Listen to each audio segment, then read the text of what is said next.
Okay, that's the intermission screen. It's just gone live. I will be getting rid of that BRB text. There we go.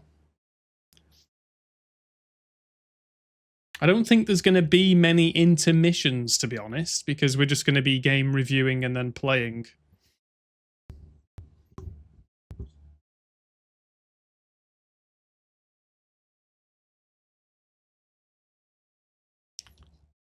Well, in that case, welcome to the stream, everybody. It's me and Eagle Eye casting again for the Open Front Masters. How's it going, Eagle Eye? Hello, everybody. How is it going? We have an exciting tournament happening right now. Very nice. Audio's looking good. Am I low, or do we have that fixed? You look good. The only way you could tell is tune into my stream and try and catch how we sound back and forth. But on my audio mixer, we look pretty equal. It's perfect. You have the delay going too.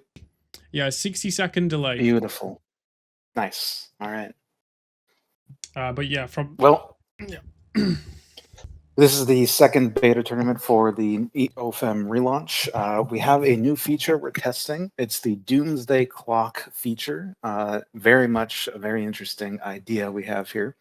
Basically, William Leonard, do you want to explain what the game mode is?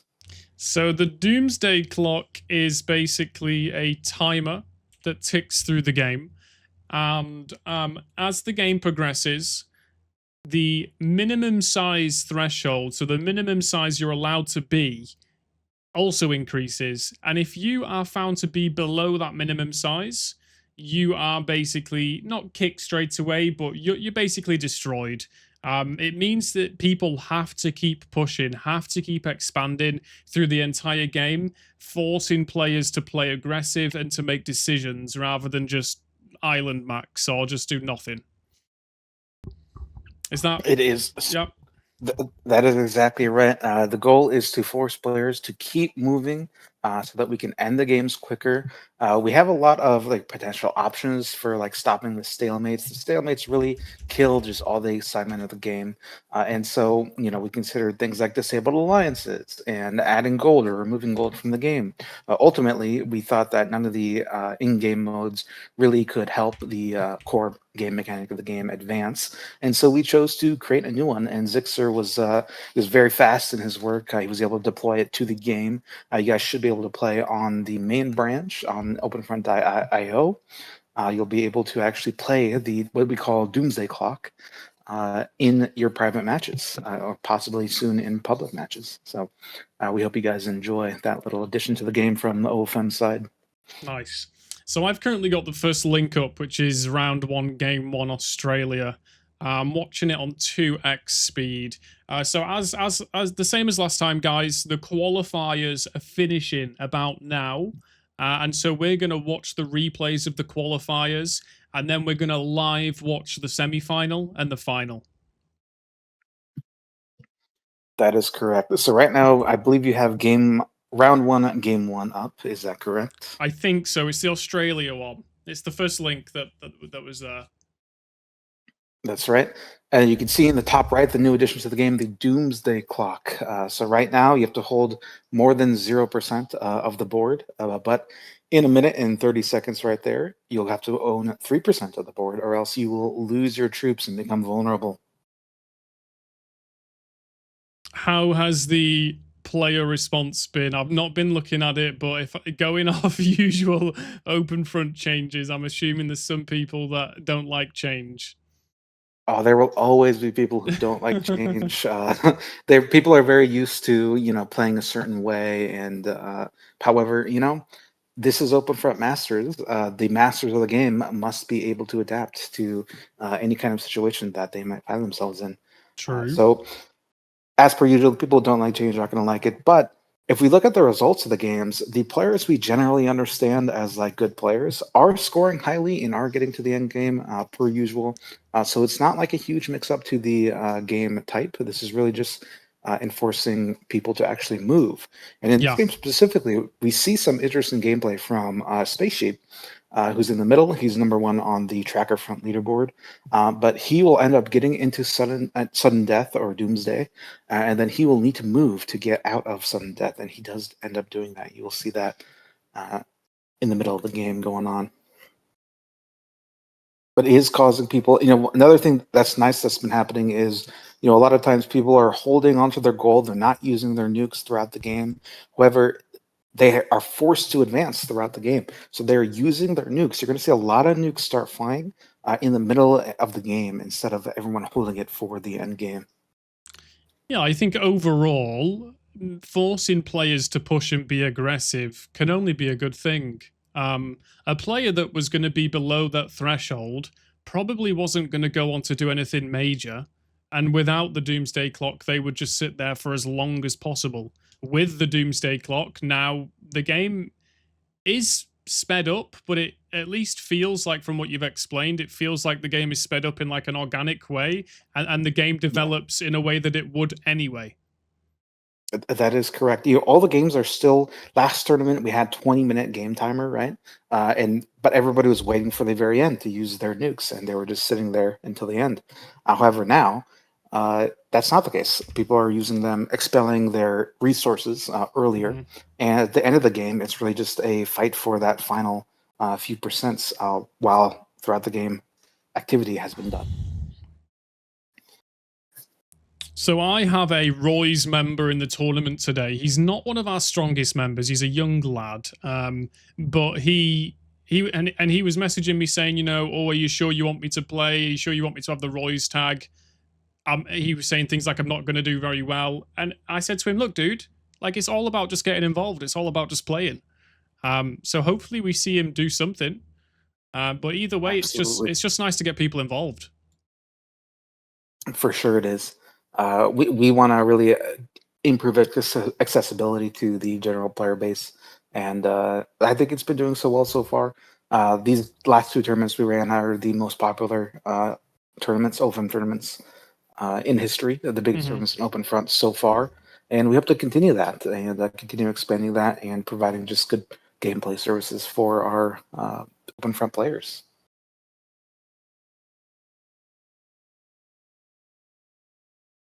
Yeah, this first game, we're only 5 minutes in, and the game is developing quite nicely. Lots of bombs are getting sent. So kind of break down for me right now what the Doom's Clock, what does that mean at the top right of the screen right now? What is happening here? So at the moment, the Doomsday Clock is slowly rising up to 5%. Every 5 minutes or so, it will rise another increment. And so you can see it ticking up 4.7, 4.8, 4.9. Once it hits 5%, another timer is going to pop up on that top right for when you need to actually get to the next percentage. So all the players in the game understand when they need to be at 1%. So in roughly 20 seconds, it's going to start ticking up to 10%. So slowly, Right, over time, okay. it ticks up. I feel like based on the holds in the Doomsday Clock and then the rises, there's almost going to feel like there's waves of gameplay happening because people are going to be incentivized to move at the same time.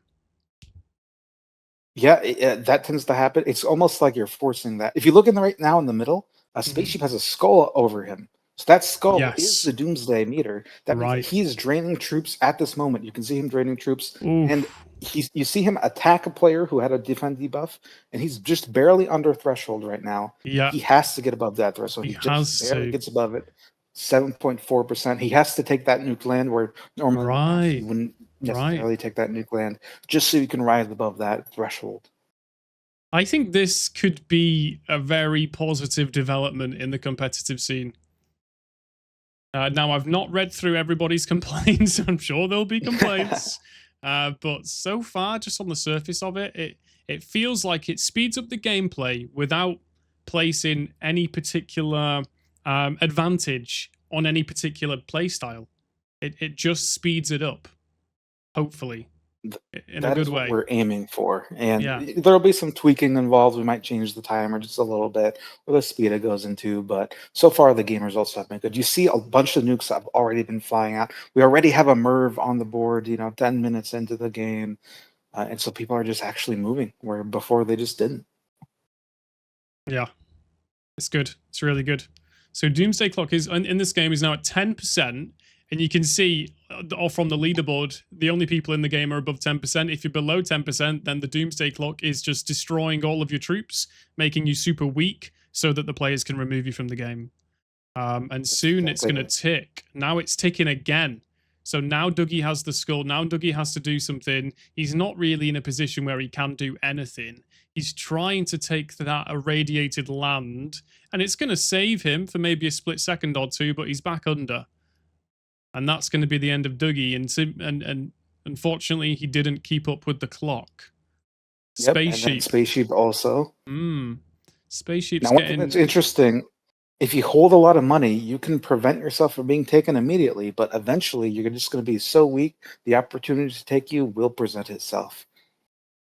And with the money, You you also, just refer to the potential for the player to throw bombs and stuff like that. yep, exactly. Mm-hmm.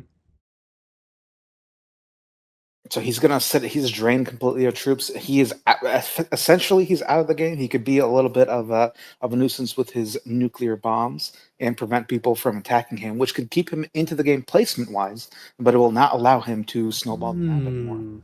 And placement for these qualifier games is still the hybrid scoring system of players removed, Correct. total size, and longevity in the game.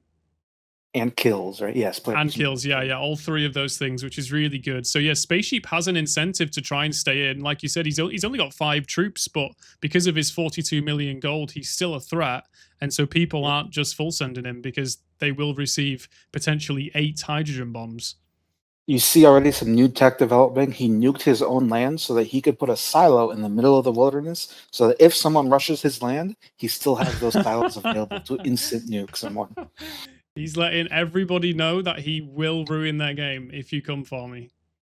That is correct. And keep in mind the kills are not flat. You get more points for a kill if they're bigger. So Spaceship being this size, he's a very valuable kill at this moment. Someone could risk their game to get some extra points on this. Interesting. Very interesting. We also see people taking nuke land a lot more often, where in the past nuke land would just sit on the board, doing nothing, contributing nothing to the game. Now, I am assuming that this game is going to go to Gix, but as you know, in open front, games can go many ways. And potentially a stalemate like this without the Doomsday Clock could just keep on going. But with the Doomsday Clock, now Empire of K is below the threshold. Gix can make his move, Yep. and ooh, there's the Merv, but nobody has troops. Exactly. There's a lot of Mervs. But yeah, that's So this game, it's effectively game at this point. It's just minor cleanups of Yeah. the map in order to get that 80%. And we can go on to the second game to see what happens there. But it's 5 minutes left in the game. It was a 25-minute cap, so they moved very quickly to finish this game. It's a domination finish, which is what we would like to see. Is it a problem if a link to a finished game is briefly on the screen? Is that a problem? No. If it's finished already, they can't do anything. Cool, That's cool. fine. Moving into round 1, game 2 now, loading that one up.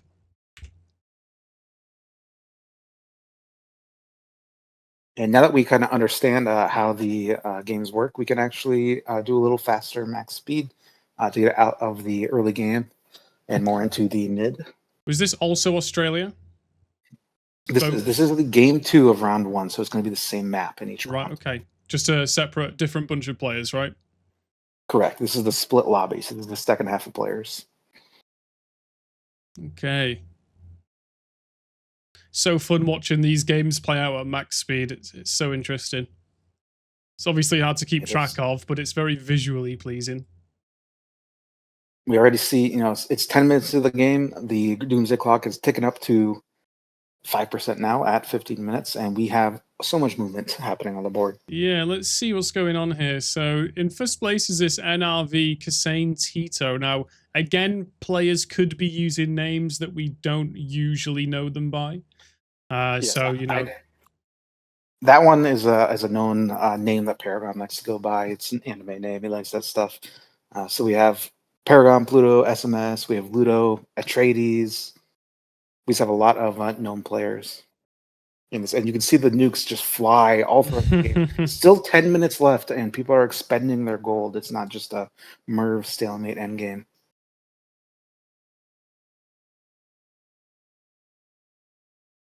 And that is a quick another domination, less than 20 minutes in the game without having to force the clock to be high. Nice. Okay. Moving on to round 2, game 1.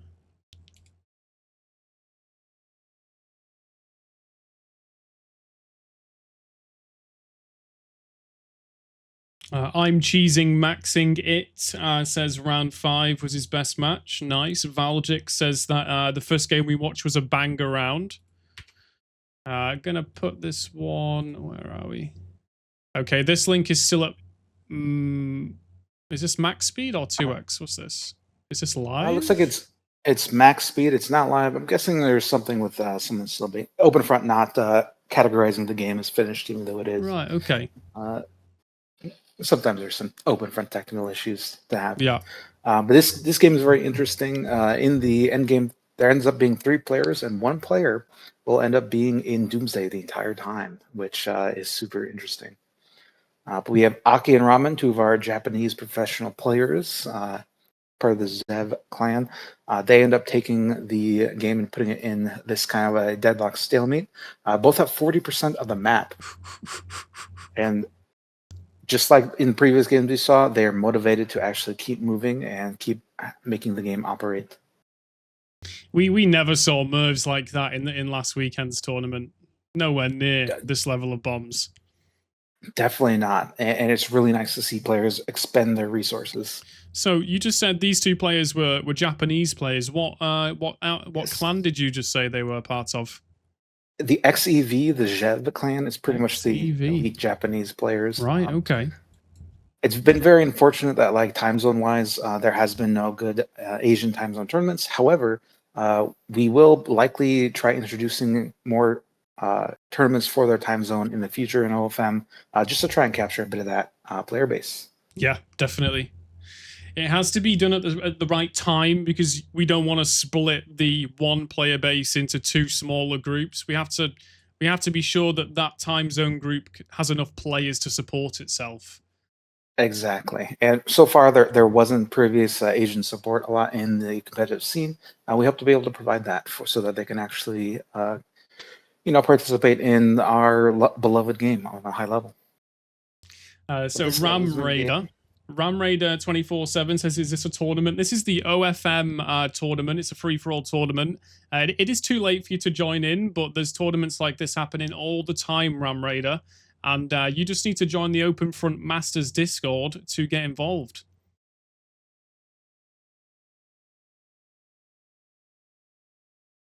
Again, just like before, we see all the nukes coming out, trying to finish out that game. Zorbix ends up taking this game between Bembe and Alpha. Bembe and Alpha both had the Doomsday Clock on them, which let Zorbix take the win in this, another domination win.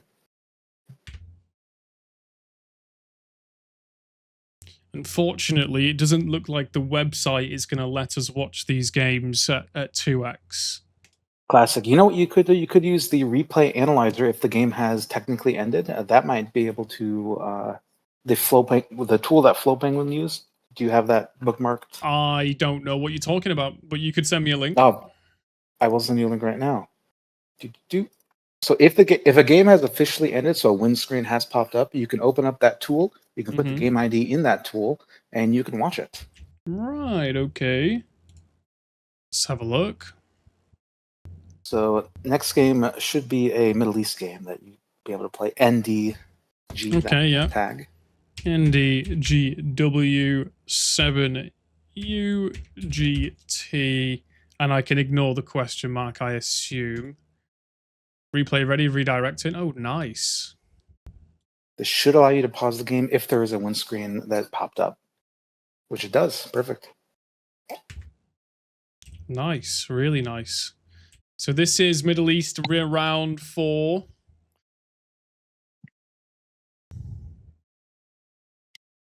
Gonna watch this one in 2x. I'm not sure how much time we've got until the semis. I'm guessing we've got still quite a while. Looks like we do. I believe the last game Let me check real quick. Looks like the last Yeah, game no is problem. still going on. Can you make Eagle sing the national anthem? Oh, say, can you see? No, I'm not Nice, a singer. nice. That's for sure.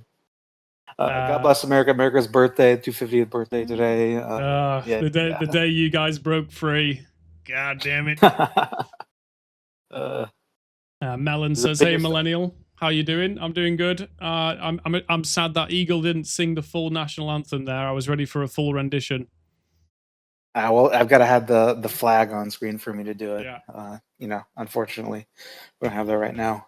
It is the 4th of July. Happy 4th to everybody who is American, and whoever's not American, just that's too bad, honestly. Get out. Get out. It's too bad, honestly. We got a message here from Yubi asking about how many people qualify. What's the situation this time with numbers and people going into the semis? So I believe it's going to be so it's either top 50% or top 100. 50, I believe. Top 100. We will see what it depends on how many players are in the tournament. Yeah. For who qualifies, but pay attention to the OFM Discord server, the players chat, the players info, that kind of stuff for knowledge. If you qualify, you can also do standings. If all the games have finished, you can do OFM standings in the bot command channel in order to see what the standings are. So right here in this Middle East game, we have a bunch of players all around. Of course, this is a massive lobby FFA, and we have the Doomsday Clock, who is going to start ticking in a minute up to 3%. So we'll be able to see right now at this point in time, only one player has 3% of the board. So players will have to start moving in order to get above that threshold soon. Yeah, so 30 seconds away from the 3%, and like you said, only one now. Now a couple of people have only just hit 3%, so the Doomsday Clock really does tick quite fast. Yes, it does. 5 minutes in, you better be above 3%. But it will again. It will start ticking up slowly at the start. So right now you can see it's 0.1%. Is about to hit 0.2%, and so it just slowly ticks up. It tells you, "Hey, you better start moving, buddy. You're gonna get eliminated if you don't." I've not managed to see my Roy's member once, so maybe he got eliminated super fast in every game, or maybe he's playing under a different name. I'm not sure.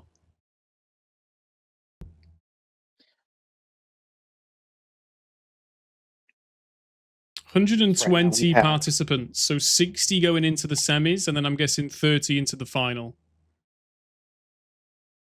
That looks like it's correct. That is the information from Zixer. Zixer the man. One thing we see in all these professional games is that the players who we know are good end up getting qualified or end up winning the game or placing highly. So there's no big chaos factor involved. It's just really a matter of how the games play out. Got two interesting comments here on the stream. We've got Captain Clark saying that he's guessing everybody watching this stream are sweats in open front and are ranked top 100 and above, and he gives a crying emoji. So I don't think he's done very well, and now he's not happy. They're just to keep in mind. Yeah, if you talk about top 100 in the standings, possibly. If he's on the 1v1 leaderboard, a lot of pro players don't play 1v1s. They just don't like the format at all. It has increased in popularity a little bit with some push from the community, but it is not the end-all be-all of open front skill. Mm-hmm. There's different ways to express open front skill, and there's different interests in open front. Some people don't play any FFAs. There's a lot of casual players that love to do team games when we're streaming. They love to sit in the back line and build some ports, but if you mention an FFA, they act as if they're allergic to them. So there's a lot of different people with different interests. I believe I have over, I have a couple, maybe 2,000 team games in my career, but only about 100 FFAs. So I may or may not be one of those types of players. You are one of those players. And we've got what else? The other message. Ben Banowski was asking if Doomsday mode will be available in the public branch. Will it be available soon? If it goes well, if there's a little bit of tweaking, I think that it will eventually be available if it's not already. Yeah, it is already available. If you go on openfront.io, you create a custom lobby or a solo lobby, you see the Doomsday Clock option in your game, in your settings. So you can click on Doomsday Clock and you can use it to practice or play with your friends or do anything you want with it. So we see in this game, I'm picking on Dougie right now just because I saw Dougie's name in chat. Dougie is below the Doomsday Clock threshold there, so he's going to be eliminated from the game. And you might have missed this at the start of the stream, but the first thing we talked about was how this Doomsday Clock here, this new feature, basically speeds up the game. Because if you don't meet a certain size requirement, let me say that word, requirement, then the game basically drains you of your troops and basically means that you're eliminated. So it really speeds up the game. Without putting in like too much of an artificial like time cap, right? The goal is to eliminate stalemates in the long term. People are able to actually make decisions on their own. They're not time gated by a clock. You have to keep moving. You're incentivized to keep moving and keep playing the game. Nice. People are mentioning GGs for certain positions in the leaderboard. So I'm guessing that, do we have stand-ins for qualifiers already? Let us see. It looks like the last game has finished, and we will be able to see that when we watch it. Let me check if the standings are live already. Yazin said that, where did he say that? Made me laugh. Yazin said, Eagle sounds zinned up respect. Brother, I'm not Zinda, but I may or may not have, I may be double lipping right now, if you know what I mean. I may be double, possibly triple lipping. So, you know what it is, Yazin. We do have the standings. It looks like they are live. Yes, if you look at the bot command channel in OFM, let's have a gander. Standings. OFM masters, bot commands. Not the staff one. In the community. Yes, under community, under bot commands. I just used the OFM standings and I selected the tournament. This one is the V2 beta. You can see right there these standings. Nice. Okay.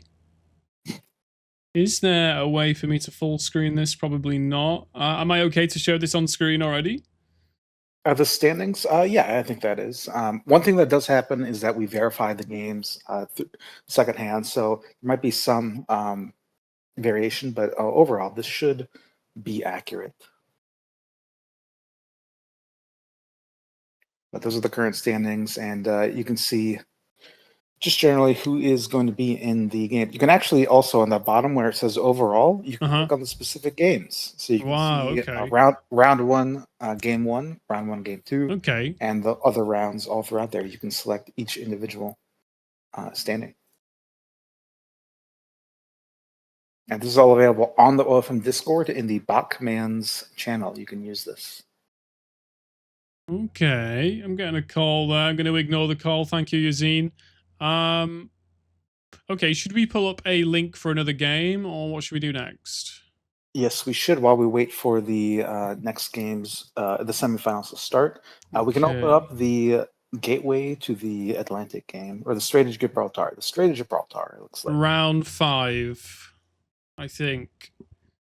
That should be the PQV game. Yes. Okay, perfect. And then you might have to use the Yeah, you'll have to use the analyzer. Got it. Okay. Since OpenFront has not categorized this as complete yet on their end.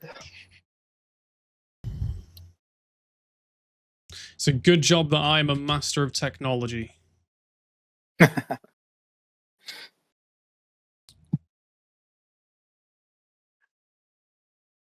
Okay, there we go. Let's get this on 2x. Let's get chat back up. I saw some interesting questions there. What do we have? First time chat from Wicketman. If I leave my game to make next round, do I still get points if your corpse place is higher? Yes. Yes. So if your if your corpse place is higher, no, you are counted as like leaving the game when you do leave the game, and so it's really kind of like a risk reward kind of analysis you have to make whether or not you can get more points by staying in the game and playing it out, or if you can gain more points in the next game. Yeah, With the Doomsday Clock, though, it is a matter of if you really don't think so, you might consider that. yeah, and the chances of you placing higher from the moment you leave almost statistically impossible, really, because you're going to go AFK and everyone's going to eat your land straight away. So I don't Especially really see how that could work. with the incentives you have now to take the land. Mofka's here. Look at this dude. Partnered next week soon. Mofka very soon. Lexo saying go Dougie. People are cheering on Dougie. Let's go Dougie. Dougie from JR, the boy. Yazine, I keep telling Jeffy to use the secure line. Free Dougie. Dougie doesn't need being freed. Dougie is free.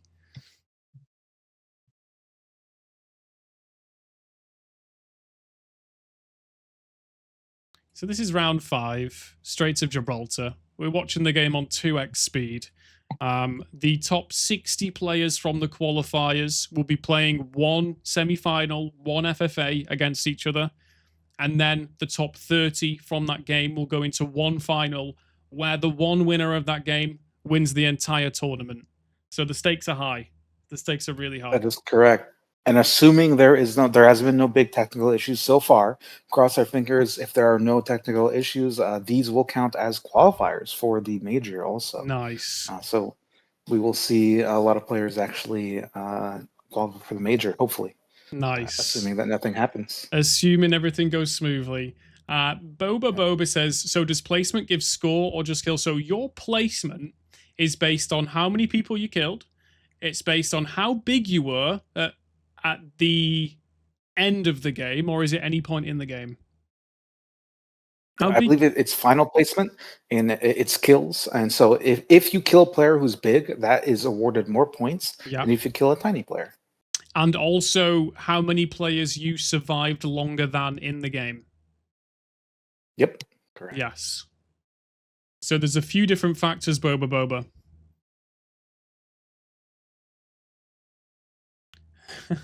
Boba. Ben Banowski says, how are you doing, future Bagno Zilka? Is Zilka joining Bagno? Is that true? I think that's what I heard right there. That's what we heard. That is the latest news. Dougie says he survived in this game on the island on the east. Island on the east? Island on the east. Maybe he's referring to something we looked at a minute ago. Although, possibly. No, maybe he's referring to that tiny island in the Straits there. Did they add that island into I did not see them. I don't remember that being there, but it probably came with all the terrain changes they made to a bunch of the maps. Right, okay. Yeah, I don't know if you if you press spacebar right now, you'll see a lot of the terrain is different than previous versions of the game. When they did that big update, they added in they just fixed up some of the terrain. Right. A lot more highlands. The mountains, it used to be like a mountain and then green right next to the mountain. That typically you won't see that anymore. Just improve the gradients of the terrain.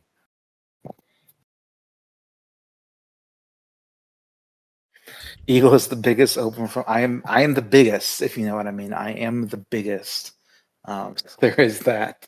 I'm not playing it. Unfortunately, I put those days behind me in order to help the competitive scene actually grow a bit. It's for the good of the OFM scene that Eagle Eye did hang his boots up, because otherwise there wouldn't even be any competition left, guys. Okay, this would be a done deal. We would just give you the crown every time. That's not true. That's not true at all. So we have the Doomsday Clock up there. It's taking up to 5%. We're at 3.3, up to 3.4. And if you look at the leaderboard, there's a lot of players who I think are around that threshold, who they'll need to start moving, or else they will get eliminated very quickly. Yeah, okay. Let's pick someone to keep an eye on here. So Ben Banowski currently on 4.3. He's on the north side of Strait of Gibraltar. He's been full sent though. He's a terrible example to watch because he got full sent. No. Okay, he who got else? full- Who else? Dougie on 4.2 here. So in a normal game, Dougie would be thinking, I'm safe. I've got a lot of troops. I'm going to sit here and survive.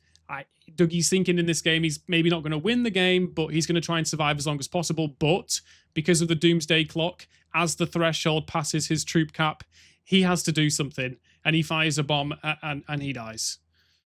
It looks like he betrayed. That might have been an accidental betrayal on that player. He might have. That happens occasionally where people misplace their hydros. They panic a little bit. They see the skull and they're like, "Oh, I gotta move now," which is very unfortunate, but it happens. It looks like Dougie is on that island solo. That's what he was talking about there. He's just there with one port. Now, at this point, right, he could leave the game and get prepared for the next round, but he chooses to stay in and try and gain up some extra points. Yeah, we'll see if it pays off for him. I'm trying to think, like, is that a good idea? Should he have stayed in the game? It really depends on, if you think you can do better in the next game, it is a possibility that you should go to the next game and try and do better. If you don't, if you have low confidence, maybe you do rack up some points here to try and get qualified. Does it make the Doomsday go faster? It does not. That would be interesting. We see Lucas pushing the spaceship, some counter hydros happening. And he has now the debuff. The spaceship's going to take all that land back. Lucas is going to be pretty weak. Chuma's sitting at 1.4 million troops with a high amount of gold and troops. True peasant lands on spaceship. See, I was just thinking there, Chuma with only one border and the guy on the border, obviously allied, but so low on troops. I was thinking, is Chuma going to break alliance? Looks like he decides to play it safe. Goes into true peasant. Okay. Spaceship has a Doomsday Clock. He ran out of land. He got hydroed, so he's going to be quickly eliminated out of this game. And we have Make on the bottom, Chuma up top. Lucas betrays again and gets taken out by Chuma. Once you have the skull of the Doomsday Clock, does it do anything to your alliances? Does it break them for the player? Does it do anything like that? Not at the moment. It does not. It's just, we're considered tweaking it based on results. So far, it has moved pretty decently, and so that might not be necessary. That might possibly be an addition in the future. We'll see how the games continue to go. So this game is kind of advanced. I would say, there's 2 players left, and without the Doomsday Clock, this game would probably still have maybe 10, 15 players, all around 5 or 10%. But the Doomsday Clock has basically cleared them off the board. That is correct. We see rapid consolidation of land, roughly equal endgame at this point in time. And we have Mervs already at 10 minutes. We have those Mervs you'd expect at the end of the game pop off now. Mistake number 1 is attacking spaceship. True. So who's going to win this? I don't actually know who wins this game. We've got Dougie firing a bomb there over here. I think he's trying to score elimination points, and he probably did just score an elimination point. So, and that's kind of pretty interesting. Yeah, that's why Dougie stayed in the game. He secures a higher rank in the game, and he secures elimination points, and he scores points for lasting longer in the game. He deleted that port just to start nuking those tiny pixel players.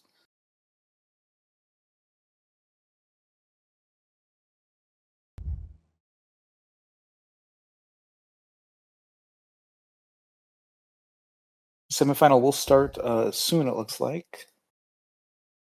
We're just waiting for the links to be posted. There's the full send. I'm not entirely sure where Chuma's troops went in that situation, but they went somewhere. And that was GG to make. Damn, needs some help. Look at the open front tutorial. So now we can look at the last game. It's going to be between 2 Cs. It is the BWW. BWW game. Got it.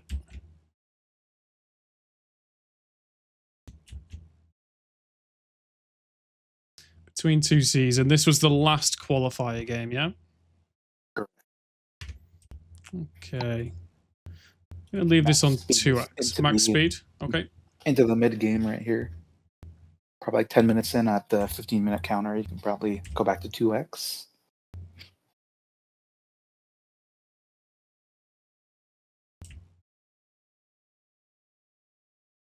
This one started with definitely more than 20 minutes. I'm not. Is that supposed to happen? Because we added with the Doomsday Clock, which is balanced around 20 minutes, we think that having the game stop a little later to allow for those end game micro plays is okay, because the games have been consolidating a lot faster.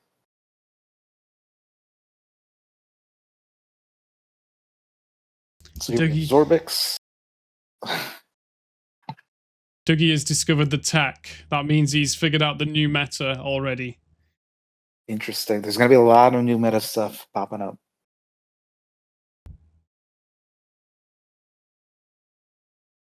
This game has a really clear leader really early on. Zorbix on a major snowball operation right now. It does. We'll see if anybody has the opportunity to maybe counter nuke. Stanley has 20 mil. Alpha is sitting at 24 million. And Zorbix just continues expanding. He understands that you got to keep moving or you die.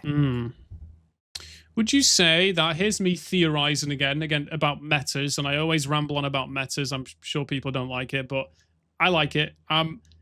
So the Doomsday Clock increases the pace of the game. Therefore, the real world value of nukes, atom bombs, hydros has increased because they're now more useful, or you could argue more necessary, to clear enemies off the board. Therefore, even though the cost of a construction stays the same regardless of the rule format in the tournament, the actual application value of that item, a city, a port, a missile silo, or a bomb, can change based on the meta of the tournament. And I find that really interesting. I do. That is correct. I do. You might even see it, like if someone is snowballing, or something that the players haven't done yet, but they might start incorporate doing, is you can start atom bombing the people who are in the lead or people who are on the threshold of being able to get above the Doomsday Clock. You could atom bomb their cities, make it so it's harder for them to essentially get above the threshold. You can kill them through the Doomsday Clock by just effectively running their by poking little holes in them, little atom bomb sized holes. Yep, that is correct. We see like Pluto on the right side. He is out of troops, and so he's going to be eaten. We have a Merv going on to Stanley. Quite unfortunate.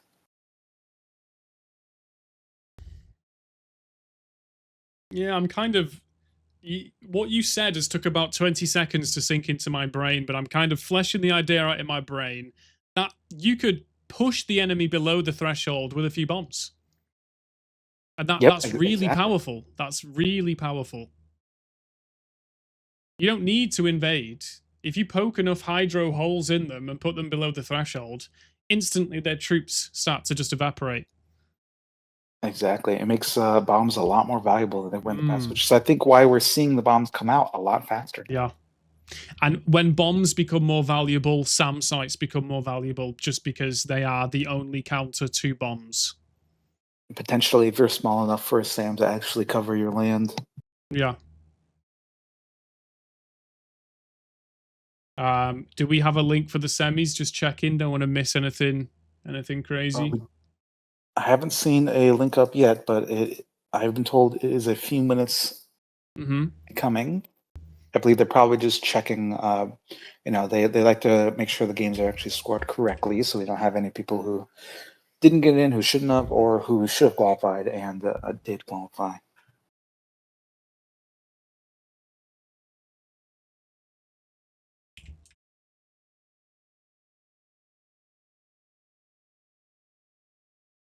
NRV is a tag I'm not familiar with. Is that a well-known clan?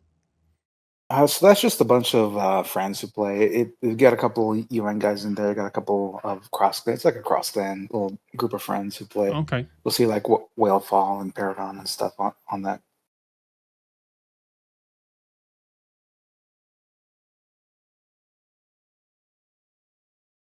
So this is the last qualifier, guys. These are all replays, okay, of the qualifiers that started 2 hours ago, and they ran for about an hour and a half. All of the points from all of these games were collected together into one leaderboard. The top half of the players are going to go into the semi-final free-for-all, which is starting in a few minutes, and it's just one game. Yeah, so it's time for the semis very soon. Obviously, we watched that game live at one speed, so we're going to be able to analyze a lot that's going on. Eagle Eye's going to be. The link. We got the link. Okay. Yep. If look at the staff overview, you will see the link there. Let's get in. Gonna go put my face cam on, my juicy face cam, just so I don't leak anything. People love the face cam. That's why they're here. Come on. People love it. Yes, true. And no balding happening on the face cam. No balding today, sir. You said look at the staff chat. Staff overview. Staff overview. Yes, sir. Up at the top, the V2 Lovely. Okay, let's get this full screen. Let's hide the ID, and then we can get the screen. Then we can get the game on the screen. Semi-finals. So if you were not fortunate enough to qualify, then, you know, thanks for playing. We don't have any bronze medals to give you, but we'll give you a pat on the shoulder. Come back next time.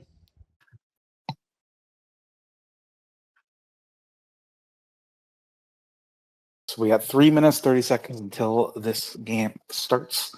We have the lovely timer that's been added into the game by Frederick in one of the mini patches, which allows you to just delay the starting of the lobby. You don't have to have a separate timer in Discord for when games start. Nice. Yes, definitely. No one in chat should tell Lonely Millennial that he's balding at all, because he's not balding, right? He's not balding. So if you're in chat, do not tell him that he's balding. Just keep that in mind, guys. Did Lewis tell you to try and keep hammering the nail of my balding into this content? Is this Lewis behind the scenes? Listen, you will never hear me admit to leaking any conversations between people individually. This is definitely Lewis's doing here. Lewis is behind the scenes, playing the strings. I know Lewis is UN affiliated. I know you're UN affiliated. There's definitely some weird kind of conspiracy going on here, because I can see my hairline on my stream preview and it looks fine. Listen, I would never, ever, trust me, I would never admit to that. Okay, so so we don't have to worry about it, right? Okay. Well, that clears it up then. That clears it up. Thank you. Yes, you're welcome. I can't wait for the stream delay to pop up and then just see 20 balds in the chat. Bald. So let's see the names we can see here. We've not been informed whether the names are going to be anonymized or not. What else? Last weekend there was a rule change about alliances. Was it between the qualifiers and the semis, or was it between the semis and the final? What do you mean about that? No, alliances were turned off last weekend for either the finals or the semis and the finals. There was something that changed. There was. No, I don't have Alzheimer's. There was a rule that changed either between the quals and the semis or between the semis and the finals. I believe that was announced before the tournament started, that they were allowing the alliances. It might have. I might have Alzheimer's. I might be. What's that thing called where people think they lived like an alternate timeline because some people the Mandela effect. This could be a Mandela effect, maybe. Well, luckily the alliances are enabled in this game, and we don't have to worry about that because of the Doomsday Clock. So the reason that alliances are being played with, whether they were on or off, was to be able to incentivize snowballing and stop the stalemates from happening. With the Doomsday Clock, we don't have to worry about alliances being on or on at all. True. If you need to break an alliance to beat that, to race ahead of that Doomsday Clock, then I'm sorry. If we've been allied, I don't care. If that Doomsday Clock is breathing down the back of my neck, I'm going to come for you and I'm going to remove you from the game. Exactly. Mr. Mellon says, I don't think your balding can fit on the cam. That's probably true. So Vixer reminds us that the semis allow you to get extra points. Even if you die early in the semi, if you did well in the qualifiers, you can still join the finals. And here we have Zixer joining us for the finals. How you doing? Hello. Hello.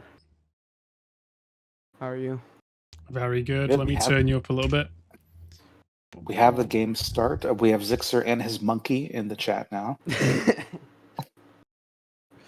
Yeah, so for the alliances, you don't have Alzheimer. Just initially, we were gonna have alliances off, but then we switched it to alliances on.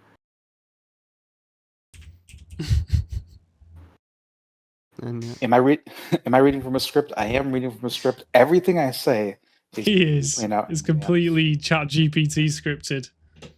I've already predicted how every game goes exactly. All right, we are in the game. Where should we start, Eagle Eye? Should we call out some placements?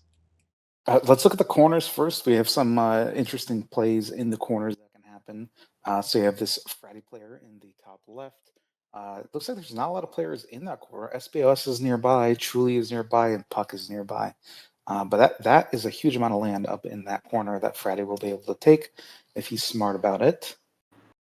And where's your favorite spawn here, Eagle Eye, if proximity to other players wasn't a factor?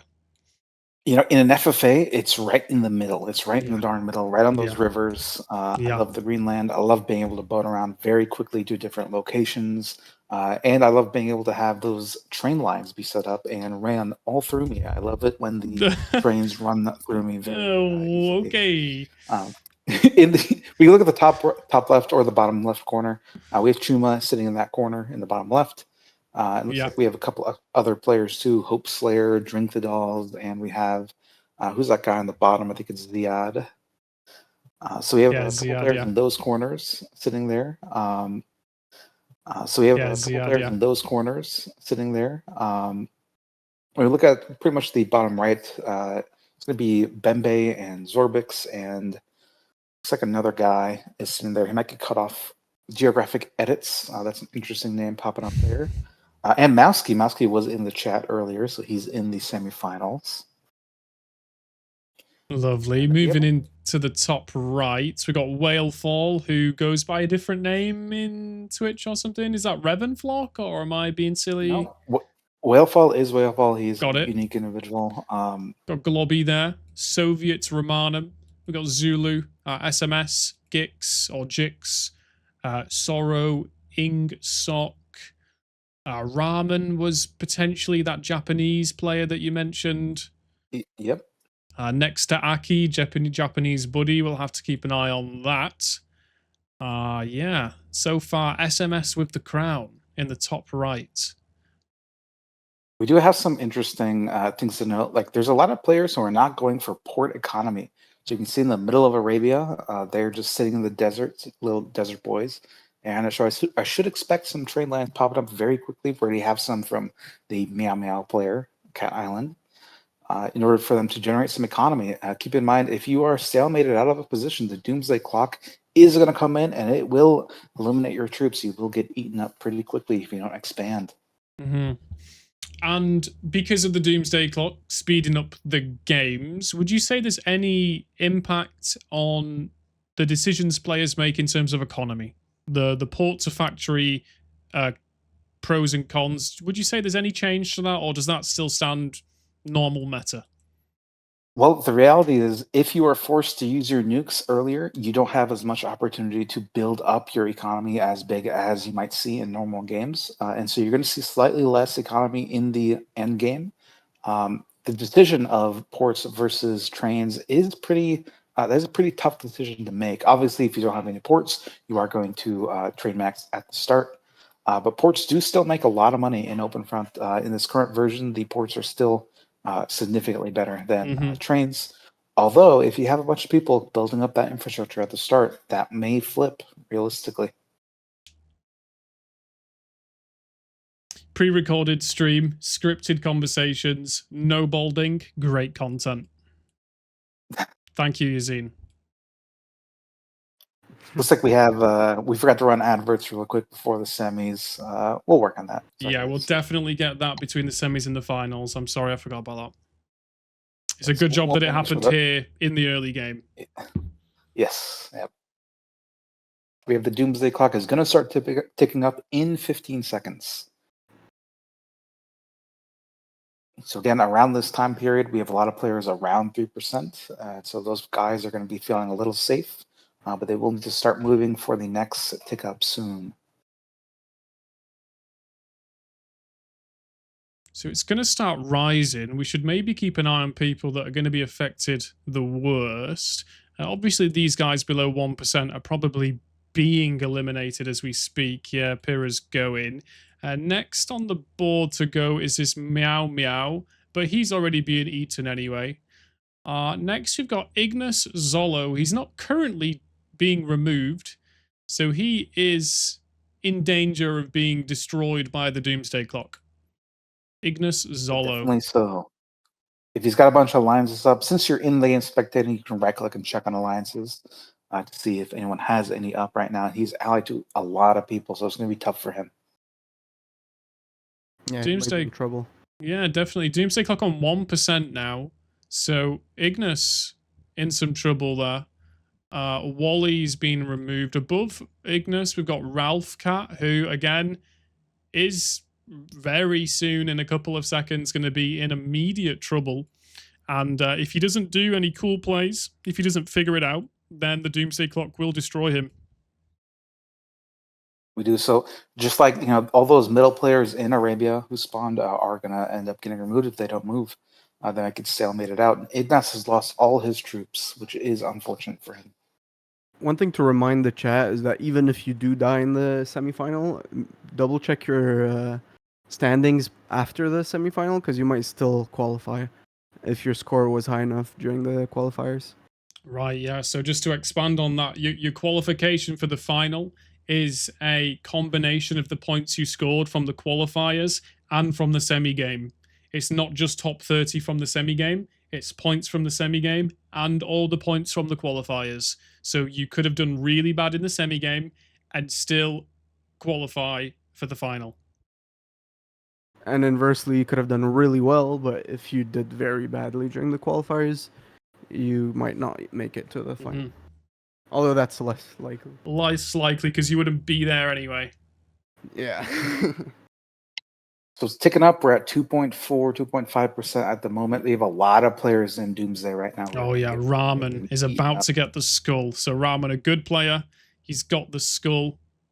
Ooh, Dougie might get eliminated. He's also a Doomsday. Dougie is out of troops. He's sitting on 1 to 4 troops roughly. So it's like he's going to get eaten up eventually soon. Fratty left the game.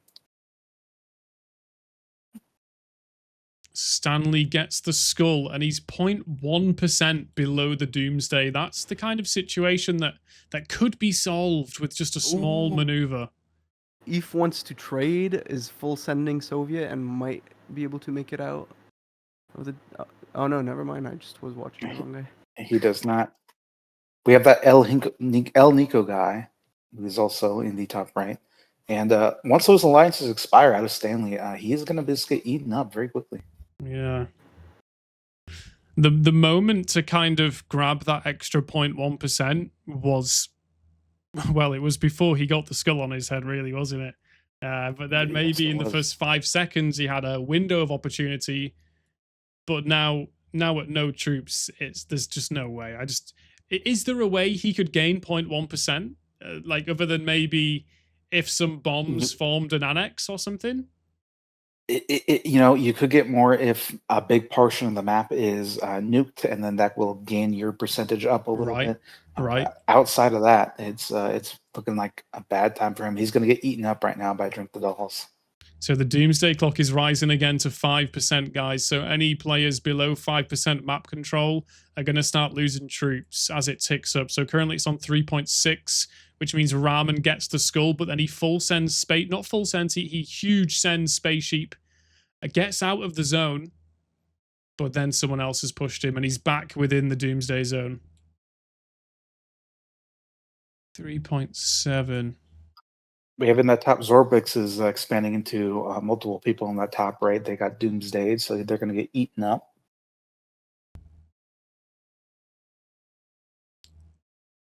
Yeah, you really don't want to get caught in the clock early game because that's when it's hardest to clutch. But if you do get caught, you have about 10 seconds of grace before you drain troops, and then 1 minute before you reach 0. Right, okay. And is that draining down to 0? Is it linear? So let's say from 100k down to 0, 10 seconds. Is it 10,000 every second? It speeds up. So initially it's slow, but then eventually it goes pretty quick. It also affects your warship health. So if you have warships, they're going to start draining off. Those die a little bit quicker than the troops, though. So Uni has just got on the skull now, meaning he's going to start draining troops. He has to make a move. He should have probably done a big send on probably Wizard County, but he's not done so. And now he's draining troops. And that's probably going to be the end of his game. Still rising up to 5%, so more players like Jix have got the skull, Geographic have got the skull, and these players, to get out of the Doomsday Zone, they have to do a big send on somebody. Otherwise, all of their troops are just going to evaporate. And if you've misplayed by not spreading out some boats earlier, if you're only stuck in one position, if you're stuck between only 2 big players, that's effectively going to end up in death for you in the long term. What about economy? How does your economy function once you've got the skull of death? It works the same way. Carry on. So it just carries on. Same way, and that's basically your only way to clutch, is to have a good economy. If you have a very good economy but bad territory, you could hydro and get someone a kill or something. It is going to be harder early game to do that, obviously, but yeah. So Doomsday Clock's on 5%. It's about to start moving up to 10%, and it's because of this pace.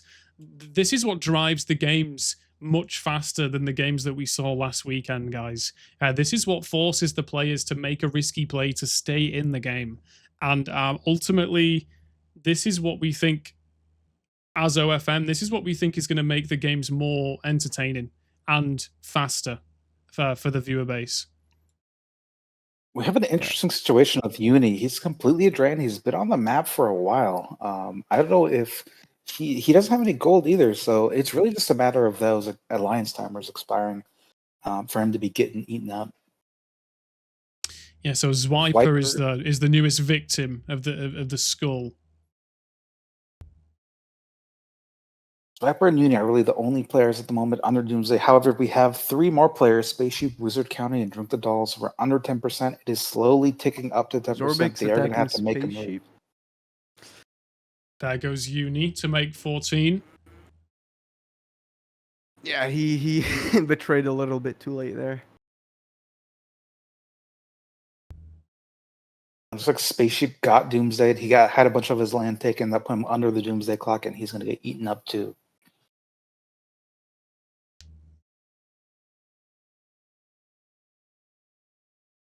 And this is the first time we play with the Doomsday Clock, so we will look at balancing it, making it, more, making sure it's fun to play with as well, not just entertaining to watch. So if we see too early on it hits too many players and there's too much time left, we will expand it to make it slower, allow players to develop a little bit more organically at the beginning. So Eagle Eye, kind of talk us over. We talked about this during one of the qualifier games, but half of those people have probably left and another half have probably joined. The reason Zwiper hasn't just been instantly eliminated from the game by another player is because he sat on 20 million. And Eagle Eye kind of explained the potential danger that Zwiper poses to his neighbors. Yes, if he ends up, if someone attacks him, right, he's going to eat, at least 4 hydros in the face, possibly more if he gets up to that point, which makes the attacker very vulnerable. So it isn't really a matter of risk reward. Is this player big enough that I want to risk taking 4 hydros in order to take his land, or do I just leave him there and let someone else kind of prick the porcupine per se, in order to take that land? Geographic says that he is the Mito of Pentium 4. Is this you down here? I see you. I see you. So rest in peace to Geographic down there. He's just going to be sitting there. Just make this an extra. Going for placement, I'm guessing, for the end game. So we're currently holding on 10%, and there's 4 players above 10%. It's going to start rising to 20%, and there's only 1 player between 10 and 20%, which is Cos. So he's the only person that has the pressure right now. The pressure is all on Cos to get into that next bracket of Doomsday. We have some big movements going on with Make. Cos, his only border is going to be Make down there. So if he wants to move, he's going to have to move quickly in order to get above that threshold. Yeah, or he should have maybe boated into Zwiper, or around him, or finding an island maybe next to him. Definitely. Because the warships did get drained, so he's vulnerable to boating attacks. Yeah, and Make 14 is on Merv money, so Zorbix. 2 players on the board with Merv money. Doomsday Clock currently on 12.2, so Cox probably has... Is it a 0.1% every second on the clock? Yeah, it's around that. It's a little slower than that, but yeah. Yeah, so Coles has 20 seconds to decide his move. There's really, at this point, there's really only one move he can make, and that's going to be to hit Make. He's going to be hit with a Merv in a counter. You just have to keep in mind that that's going to reduce his percent also when he gets Merved. So his opportunity might have gone away. Make at one point went down to like 100k troops. He should have attacked him then. However, he did not. That might be the death knell for him for not making that master decision, as the Elephant Masters. It matters when you make decisions. So it might be a good play for Make to Merv Cos so that he can't, retaliate with one. Yeah, definitely. There's a lot of meta plays that might, be different from the original game, which players just aren't used to yet, and they're gonna discover them over time. One thing you don't want happening is just ending up where everyone except the leader is getting, attritioned by the clock, because then the leader can just win extremely easily, even if he gets Merved. I think the cause is draining troops. Yeah, he's probably just going to try and stay in the game with his alliances up, with his money, and he's probably just going to try and do what Zwiper's doing, and also what Bembanowski has been doing for what looks like the past 10 minutes of the game. It does look like he is boating towards Zwiper. Cos has betrayed, and there's a Merv in the air, and he's betrayed and Merved Make 14. He did it a little bit too late. Definitely. He pretty much didn't have any troops left. Make 14 takes a second Merv. Make 14 has fired a Merv onto Cos. And I think the game is probably over here. And that's game because nobody has Merved the biggest player in the game. So Zorbix is going to sail into the sunset. That is interesting. Cos not making that move early, that probably was the death knell for him. He's unable to capitalize on the position he had in the end game. And that really is a master decision that someone needs to make in OFM Masters to know when to attack and when to die. And Bembanowski is drawing a smiley face with atom bombs as the game ends there. Nice. So yeah, so we are noticing the games end like pretty quick. So we, we'll see how we tweak post tournament and see how we can balance it. So maybe early game, people have more of a chance against the clock. And then we'll see. So that does wrap up the semi-final. Make sure when we post the announcement, you double check if you made it to the final or not, because maybe you did. Nice. Yeah. I'm hoping as long as everything goes smoothly, it won't be too long until the final. Like we said, the finalists are the people with the top 30 people with the most points, but the points are from the qualifier games and the semi-final game, which we just watched. So there could be some surprise qualifiers there for the final. There could be. If you want to put this replay into the replay analyzer, the Flow Penguins analyzer, real quick, or replay tool, we can watch it back and look at like specific points in the game where maybe someone could have made a decision to play and they just didn't. Yeah, I do wonder if there's a few players, for whatever reason, potentially language barrier, maybe don't really understand the new meta.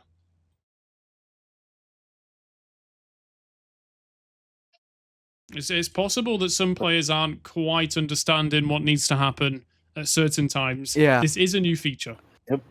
I mean, I think it's going to take at least one of these tournaments for people to get used to. And even the good players, they're getting put at a lower level than they were because it is something new and they're introduced to this just as much as all the other players.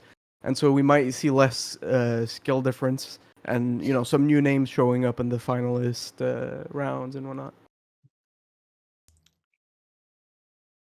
So, you know, you can tell that like the placement where you spawn matters a lot in order to get that. You know, if you can get out of the early game with 3% immediately, you are safe for a greater amount of time at the very beginning.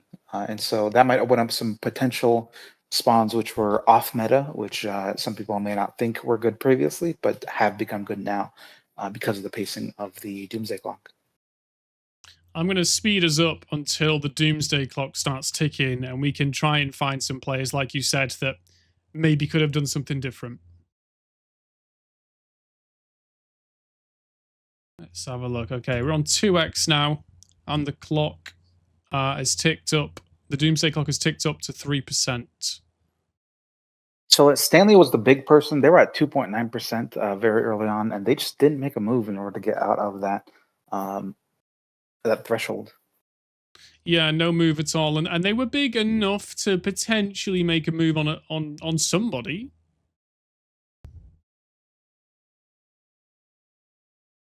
Not having your boats around, not spreading out, probably hurts you in that regard. If you're on the side of the map, right, you don't have a 360 degree opportunity for expansion, that is going to happen.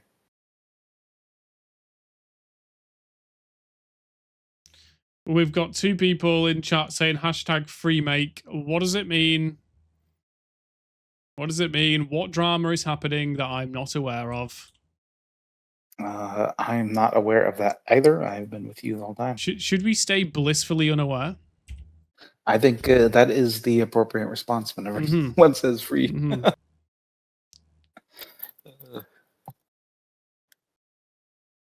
I'm cheesing it wants us to show who took him out of the game. Were you called cheesing it in game, Mr. Cheesing? Cheesing, you can always look at the replay. Once the replay has finished, you can watch the replay using like the Flow Penguin tool, and you can see the names after that, after the fact. Okay, so we're going to watch Zwiper here. So Doomsday Clock was ticking up to 5%. And Zwiper does have is on 5%, yeah, just about. Exactly 5%. There's opportunity he could have in the north, in the middle. He could have voted into the north middle part. Yeah, Geographic here was on 4.5, and the island of Socotra, the island of Socotra was claimed by Bembe with no warships in. I don't think that would have gave him 0.5. It would have helped, but I don't think it would have took him across the finish line to stay in the zone. Yeah, it severely punishes if you don't spread out along the map, or if you're not in a more central position, you are not going to be able to just have the opportunity to expand. So Zwiper, though, in the middle, he has the timer now. There's potential boat opportunities into someone like Uni, into Spaceship, who's probably one of his weaker neighbors. He could have tried to expand in there. He didn't get an opportunity to expand. He has 14 mil. He could have sent hydros. He could have hydroed people to try and extend his troop count, his percent land. Yeah, so I But paused it nothing on the map was done. 5%. Zwiper obviously about to enter the Doomsday Zone. What could have been He done? has entered. You have to be above 5%. So he could be 5.1%. He'd be fine. Yeah. If he had gotten boats into Uni, if he had hydroed Spaceship and tried to attack it to him, even if he had Yes. hydroed anywhere else, he would have had another Right. opportunity. Instead, he just sat there and with his Yeah. gold in tow, he played for a little bit of placement and he ended up getting out of the game eventually. Mm-hmm. Mm-hmm.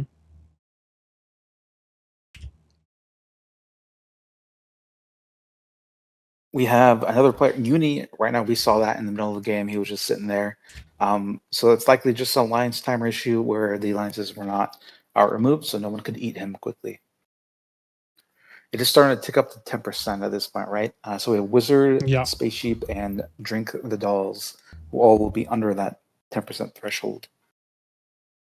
And Spaceship gets eaten by Zorbix before that even happens. So he gets big attack by Zorbix, and then he gets the timer, the Doomsday timer on him. And he has a beginning to lose his troops, but not really relevant because he is getting eaten at that point. It's really the next one would be Drink the Dolls and this Wizard County player. Yeah, Wizard he Dolls got gets eaten up. cleared. Yeah. Drink the Dolls, there are 9.4. So let's have a look. So Drink the Dolls is playing the game right now. He senses that he's got about 12 seconds until he enters the danger zone. He could have grabbed land from Wizard County. That was a betrayal. Also, he just didn't take any of that land, which means that he could have made a move and he just didn't. Mm-hmm. Mm-hmm. Could have been distracted. Could have been trying to land a boat somewhere. Could have been, telling his mum that it's not bedtime yet. You've got no idea. But yeah, he should have seen this, and it would have kept him in the game. But sometimes these attacks over here. Sometimes those attacks are over in 10 seconds, right? And you can miss the moment. You can easily miss the moment. Yep. In open front games, you have to observe the map around you. You can't just be tunnel visioned on one spot of the map because you'll miss so many opportunities. And this is not open front casuals. This is open front masters. If you want to, get beat in the game at a high level, you have to be aware of things that are happening on the map.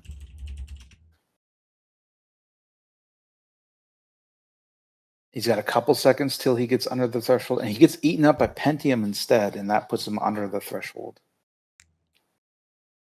So only one Hydro as a response. Unfortunate on his regard, but he's going to get eliminated from the game.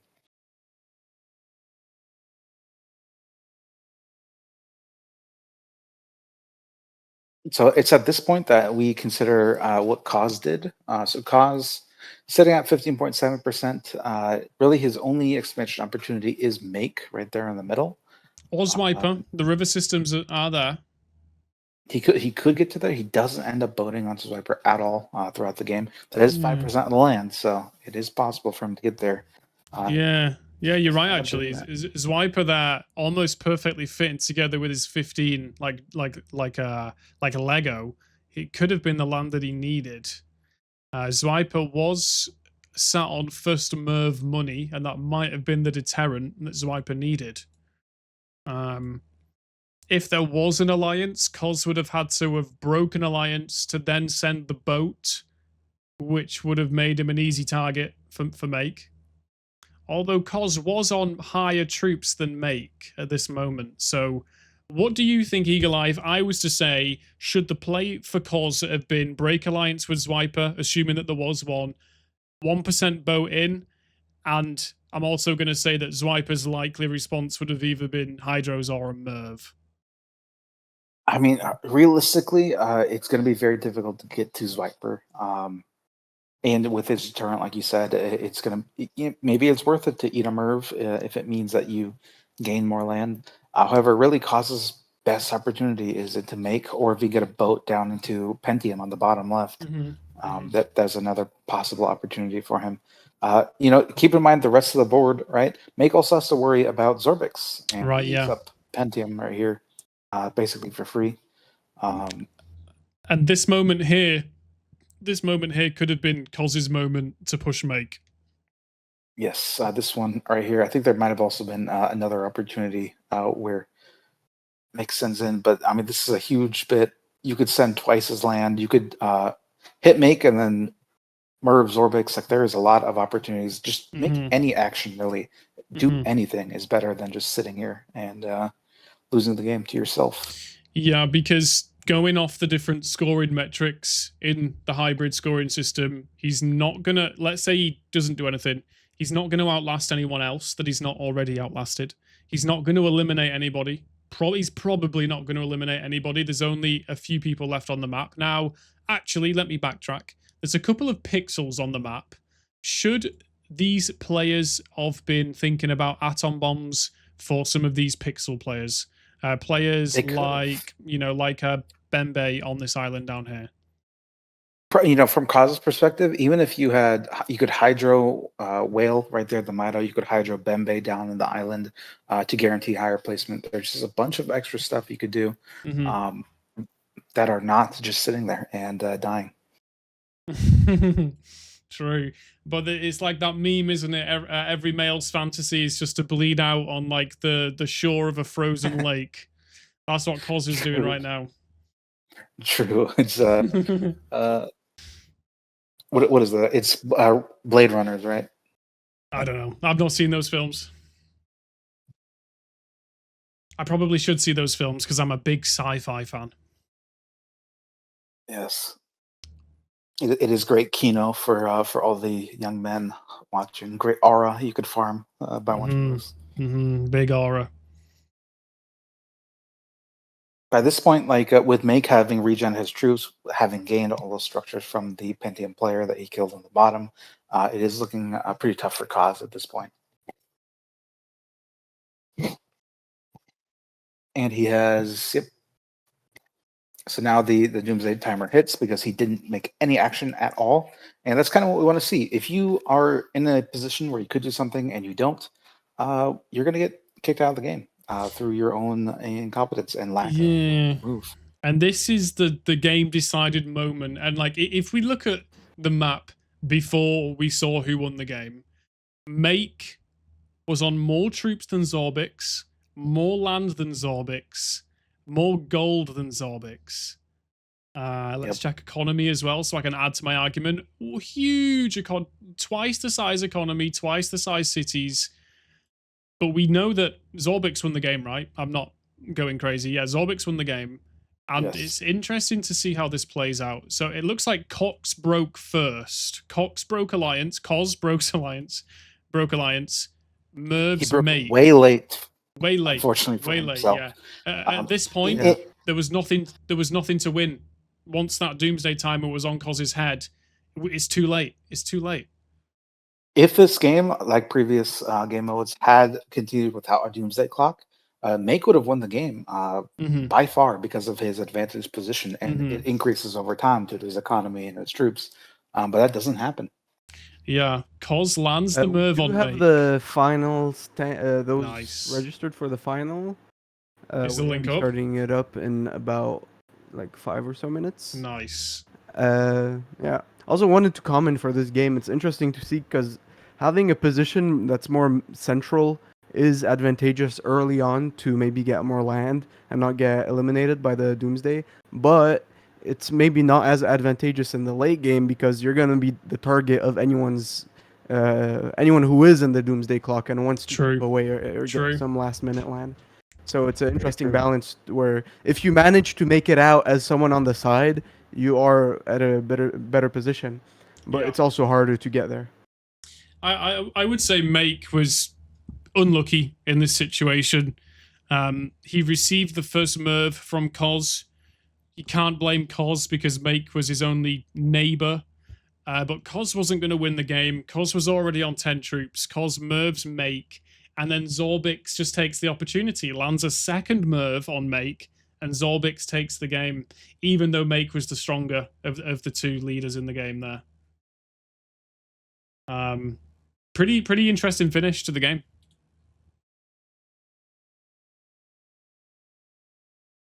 So far, I've been loving how the Doomsday Clock forces players to actually move, and it punishes players who just want to sit there and do nothing. Yeah. And that isn't to say that the meta for FFA has to change. Maybe this isn't something. I mean, I'm just going to go out on a limb now and say that I don't think I'd want to see this as a standard for FFA. Because in a normal public FFA, maybe I want the game to last 20 minutes. Maybe I want to be able to economy max, trade max, whatever. But in the competitive scene, maybe this is a good change. Should we get that final? Yeah, I think what we're gonna be seeing is it being a game modifier that's just like jumping around, and you can join in if you want like quicker games. But the presets exist for the Doomsday Clock, and this we're using the fast preset, which is made for like 25-minute games. There is also a slow preset, for example, which goes to like over 40 minutes, which allows you to still have that original game feel while avoiding very long stalemates that might last hours. Mm-hmm. And the game link has been posted for the final. Okay. Awesome. You guys are gonna. Sorry, go on. I've had some situations where you get into that 3-hour game, you wait for the final ticker, there's just no opportunity to move, and it is cancer. You never want to play those games. Yeah, I sometimes AFK the games where it just becomes SimCity 3000 Deluxe Edition. I just can't be bothered. Just can't be bothered. I don't have an hour to trade boats with you. I just don't. I just don't have an hour to sit here and build ports. I want to play the next game, and you know, at the end of those economy maxing games, the winner is based on who goes first because their mother has made them their dinner or because their kids need to go to bed. And then whoever fires the MIRVs end up going to random plays on the map. And there's not usually a finish to a game like that feels logical. Yeah, and that's what we're going to be seeing later in the public games, tweaking with, how long it takes so that you can have the best of both worlds with, the ability to prolong some games and have a little bit of stalemates where it's more of a economy game, but without stretching to those, 2-hour long games, 3-hour long games. Okay, I'm in the lobby for the final. This is the final, guys. Well done if you qualified. If you didn't, unfortunate. We had plenty of opportunities to qualify in future tournaments. We're running tournaments every Saturday at this point. We have scheduled.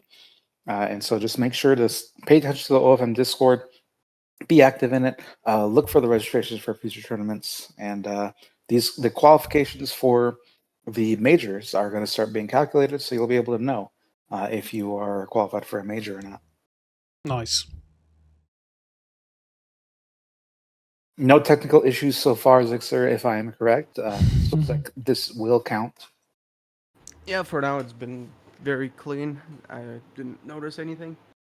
There were some small issues with the commands and, some things to refine to make it a little smoother, but overall, no issues. The fact that these lobbies host automatically, that everybody knows, when they can join a lobby, when the game link gets posted, it makes running these tournaments so smooth. And it's also very easy if we think about it. Like, we're not that many staff members, and we're still able to run like 10 lobbies in 2 hours. Yep. With pretty much no teaming. Lonely Millennial can talk about things that he saw in previous tournaments where it's just been so bad waiting for things and having to manage just all the players. Yeah. There's been all kinds of delays in different tournaments, and it's okay. But even if the casters do a pretty good job of entertaining people, talking about things, nobody wants to be sat around for a long time, waiting for the next game. So, yeah, this system that you've built, this automated system, this time so far, touch wood, has worked extremely smoothly. And this is perfect. This is so good. One of the things I said on... one of the things I said to the OFM staff with the new team coming in was that the OFM tournaments need to set the bar so high. So high. which is just good for the entire community. If the OFM tournaments set the bar high in the sky, then all the other community tournaments run by the other communities, all they can do is get better as well, and the whole community, the whole scene just improves in quality. So yeah, it's perfect. Well done to the OFM guys. Yep, Yeah, and even now it's still a beta if we think about it. So we're still gonna be looking at how we can make it even quicker and even less delays between games. Because even now we still waited around 10 minutes before it started. So Predictions, Eagle Eye. Couple people asking for predictions. Predictions: there will be a winner to this game. Okay, then. Okay. We can tell who's the expert in the field in this voice chat. So it looks. I mean, the level of skill in this lobby is very high. It's spread all around. It's there's no like clear cut person who I think can win this from the outset just based on who's in the lobby, which is what we like to see. We like to see the finals being the masters of the game in the tournament. Now on the map, you have a person spawning on the bottom left who has a bunch of land to himself. That brown player in the bottom left right there. Make is an interesting contender who hasn't been, heard much around OFM. But I don't recognize that name. Is he in a clan? Pretty far in a few games, and even won one of the qualifiers. Nice. I don't think he's in a clan, no. Yeah, we'll see if any kind of questions about integrity or alts or stuff like that will be answered after tournaments. We're not like super regulating it during it, but for the majors, you can guarantee that they're going to be unique individuals in there. We have a bunch only in the top left. Also, there's a player who just took that corner by himself. Swiper, it looks like that's going to be really nice. I do predict he's going to do very well in this game based on where he's spawning. Dougie also getting a huge corner land right there. That's a great opportunity for him to actually be able to snowball. Where previous games we saw him die to the timer a lot, he should be able to stay above that timer. And I'm rooting for Dougie. I got a good feeling for Dougie. A 30-player game, so it's going to be a little easier to not die very early on. Yeah. Is anybody in the bottom right? Did anybody take the Chuma position? We have Chuma. Interesting. So he will likely end up being safe and being able to expand. He is boating out a lot too, so that it looks very good on his front.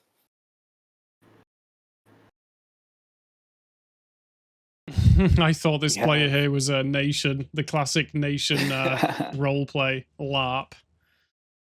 Classic situation there. Classic. And we can see as much as there is some luck involved in some of the qualifier games, in the end, because there's so many of them, we still see pretty much only the best of the best in this final round.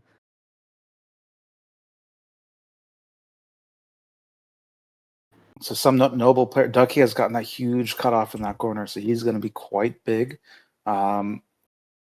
We have Alpha sitting next to him. He's probably going to be looking at early pushing someone just to get above that threshold. We have Geographic Edix choosing to be in the middle. He's attacking that nation, going to get an extra city out of that. Gix over on the left, the SPQR Gix player, grabbing a lot of land, putting a warship out pretty quickly. So that should be good cause. Of course, taking another bit. He's got his own little corner in that top. I'm going to assume Gix is sending that warship to the strait over here. No, he's not. No, he's not. He's just keeping it there. There's a lot of trade on this map to be stolen in that middle. So if you see players put warships there, they're going to be making ooga booga bucks there. Ooga booga. Player there disconnected. Is the largest player for now. Dougie with the crown. At 5.5%, so he's even going to be up above the second threshold. He could take some time, some opportunity there. Imperium Romanum pushing into Lud. He's gone very low on troops. And he's not noticed the AFK player below him. I assume it looks like Alpha's going to take out part of his position up in the north, try to keep him out of his little backyard there. But Spaceship is taking the AFK player's land. He's going to get pretty big based off that. We have Uni up there in the middle. And I think Zwiper is, if I'm correct, he might be boat banking if he's not trying to get another position with that left. Yeah, that's gonna be a big boat bank. So he will either let that land if he thinks it's safe, or he'll recall it when he's gonna hit one of his neighbors. We And have I'm guessing then boat banks are more, powerful in this game mode now since uh, you can save some troops and then use them after even you got hit by attrition. yeah, that is Oh. true. But also keep in mind that you do need those troops a little earlier than you might need them before. Yeah, for sure. We have got the rise to 3% starting in 3 seconds, which means anyone below 3% land control is in big danger. And that is about 10 players. Let's have a look. Starting from the bottom, Stanley, he's very small. He's probably just going to get eaten anyway. European Federation, he is all out of troops. He is full sent. Someone's going to clear him out anyway. Mr. Trader, he's being eaten up, so he's fine. Ramen there in the middle of the map.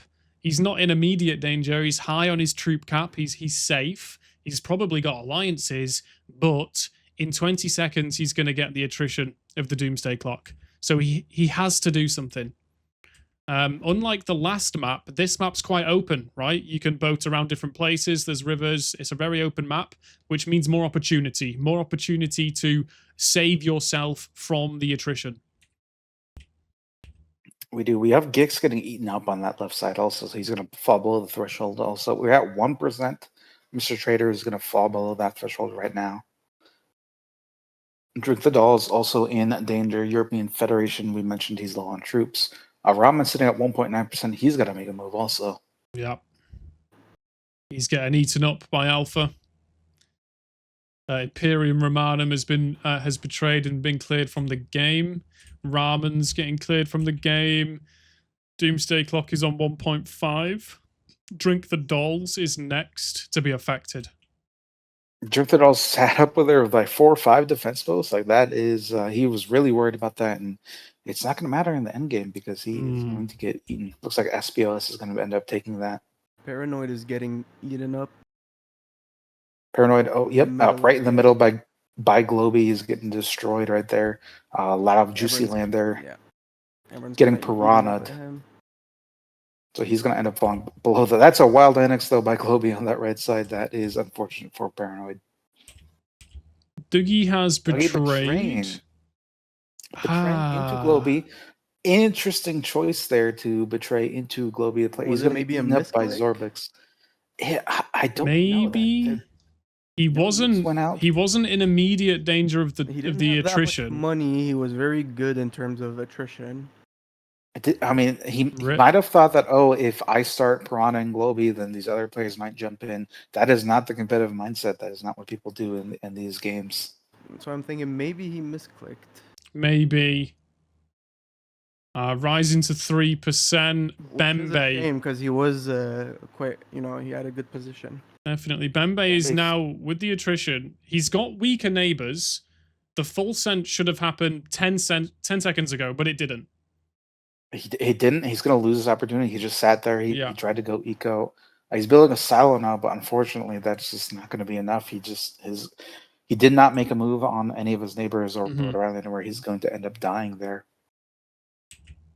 Yeah, he said he's not sure how he got the debuff, so maybe he nuked someone by accident or something. Yeah, we'll have to see in the replay. It's unfortunate, Dougie. That sometimes even the masters, they make mistakes. So we have Alpha and Zorbix fighting a little bit. Zorbix coming out on top of that little battle. Not enough troops on either of them to really finish it up. And Alpha's also going to get eaten up by a third player. Possibly that's Bembe trying to take some land from Alpha, but he's going to get eaten by Zorbix too. Did Bembe boat bank because he's back up on troops there? I know he's going down on troops, but he was lower than this and he's back up. He might have temporarily gone above 3%. I'm not certain how. Pentium might want to start moving and attacking maybe Bembe or someone. Yeah, Pentium's below. He does not have that much money either, so... Again, we talked about how these players who spawn in the middle, they might go for factories that might just not have enough eco to be able to push early, and Globy's going to hit Pentium instead. And he also betrayed a little bit too late there. Tuma's next. Tuma's Tuma betrayed. Getting eaten up by SMS Fun right there in the middle. And the last person within the 5% reach is Cheese Maxing. Cheese Maxing, he was the guy in the chat earlier. So he's on 4.8. He is quite He just close. needs a little bit of land. No. That's all he needs. Although Make is going to take this Hydro. Is Cheese Maxing going to be in a position to push back? He needs to either way. Oh, he might be. He dips into alliances. It looks like he is. He did get out of it. Now, is he going to be able to stay out of it is the better question. Because he's still in that threshold. 4.5, yeah. He's going to dip back in now. And Make is the target unless he's taken an alliance. It is going to be a battle between Make and Cheese Maxing for the threshold. They're both under 5%. Cheese Maxing is just clinging on to his position in the game. They might be able to both survive if they get that nuke land there. SMS is going to try and take that nuke land from them, though. Make needs to start moving. Make is under the threshold. No, yeah. Cheese Maxing just above. Cheese Maxing is just about going to secure 5%, it looks like. They need 5.1%. Oh, he needs to push Make. Oh. Did he take the Make Alliance or not? That's the question. Nope. It seems he did not. He did. He did. Oh, he Why? did. Why? No. He's at we have a betrayal out by SMS. In the middle of betrayal by SMS. Space Sheep seems like he's gonna die. So SMS there was able to get a betrayal, a safe betrayal out, so he's gonna live out that timer and just survive it. We have Zorbix and Globy both in a. He might want to chip away. Could he not chip away with some nukes? He could, and he's gonna. That's something he should have been doing, but I think he hasn't. It's too late though. It is climbing now to 10. And we're climbing to 10% now, which means Cheese Maxing's attrition, Make 14 is going to get the attrition. Geographic Edits is the next kind of... doing a push against SMS. I don't think it's going to work. Oh, no. Very tiny. That's nothing. Nothing happened there. Geographic I'm not sure what he didn't do that Edits against Cheese Maxing. Maybe. Is the next big player to suffer from the attrition. He's got 800,000 troops. Cheese Maxing's got the skull. Geographic is taking the attrition. He's pushing and he's not betrayed for that, which is good. But he needs to be thinking about his alliance. Yeah, he needs to be thinking about warships, and he's going to get across. Perfect. Oh, he's not going to get it though. He's not going to get it. Fortunate for Cheese Maxing, he's going to be sitting at about 8%, I think, after this land take. Will we betrayal Merv onto SMS? Did anybody make that move? And it looks like Globy's going to continue making that move. He betrays for it. Some counter hydros coming out. Zorbix sitting there pretty safe. Zorbix clean up. He makes a move. Zorbix clean up, just like last game. Zwiper's in here too. Zwiper gets a lot of land from Geographic is also has a lot of troops and does get a lot of land. So Globy just basically killing himself on SMS Fun. That is an interesting play there. He wasn't even close to threshold too. He could have just survived a little longer out there. But this is a 4-player endgame, it looks like, with the clock not even ticking up to 10% yet. And something like this would have stalemated until the end. Yeah. Oh, yeah. We see a Spite Hydro by the player in the bottom right onto SMS. Ingsock. Like he was saving up the whole game just for that. It's in Ingsock over there. There are a lot of kills, but in the final, I guess kills don't matter anymore. So. Yeah, true. Unless you're a smaller player and you want to make it higher up in the rankings. So we've had 2 Mervs, I think. First Merv costing 25, second is 40, is that right? Or does it go by 10 or 15? I only saw the Merv on SMS. Was there another one that went Well, down? there's maybe I'm misunderstanding then, because there are holes in Zorbix, but he could have taken that land. So there's only been one Merv. Yeah. Second Merv is going to cost 35 or 40. It should be it's up by 15. So it should be 40 for the second 40, Merv. yeah. So we got 2 people on the board with Merv money, and soon to be 3. That's going to be a deterrent. Typically in these kinds of end games, one of the players will get Merved and the other one will get full sent by whoever thinks they can make the move the fastest. So it is going to be 20% for the clock, and it's going to start Ooh. raising in 30 seconds, and we have 2 players under that threshold. Mm-hmm. So let's see maybe if they can get that nuke land. One of them does have a Merv too. SMS should be able to take that nuke land and be able to actually continue. He is banking on the boat land too, so he has a lot more troops than what people might think he has at the moment. He is slowly climbing up that percentages in that nuke land. Geographic is gonna have to take some nuke land now if he doesn't want to. It doesn't look like he's trying to take that. He might. Yeah. He might get up to 40 mil. He might get that Merv and try and make a move. We have 2 players with second Merv money. He should be taking some nuke land. Doomsday Clock is at 12%, and Geographic is about to cross that second Merv threshold. We'll see if he ends up making a move.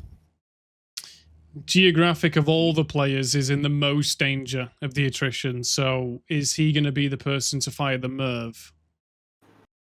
He has to. If he doesn't, it's just going to be GG for him. At least should have been attacking some of the nuke land, but it seems like he just isn't doing much.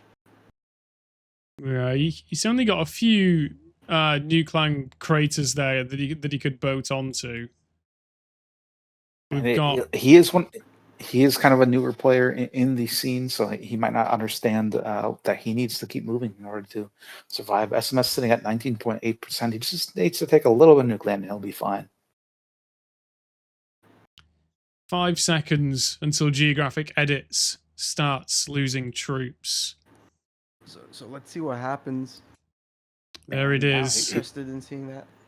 Is he gonna make a move or not? Let's see. No, I don't think he is. It should have happened 10 seconds ago. It seems Globy misclicked the Merv to be a little early. He said, I was shaking and it cost me the game. That's unfortunate. So that will be unfortunate. There's the attrition. Depleting. Yeah, there's the attrition. He's not doing anything. Again, it might be interesting as a player with the largest economy to just Merv him and try and get his land. So that he can't Merv back. He does have a counter Merv now at 60 mil. So now, yeah, just now. So maybe now it's a little too late. Geographic is essentially knocking himself out of the game by not moving at all. He's playing for placement, I guess, in the finals, but ultimately he does not have a way to win this tournament at this point. Yeah, that's the risk you're going with if you don't do anything at all. And in my opinion, might as well try and do something last second, and you still get a placement, maybe as a small island player or a small pixel remaining somewhere. But yeah. So the next threshold is going to be 30%. It's going to start ticking up in 20 seconds. SMS is pretty close to that threshold. Zorbix and Zyper are not. So SMS is going to have to make a move. He's the one forced into the position now. Dougie, it is going to be interesting to see the replay, I guess, to see what happened. And, yeah.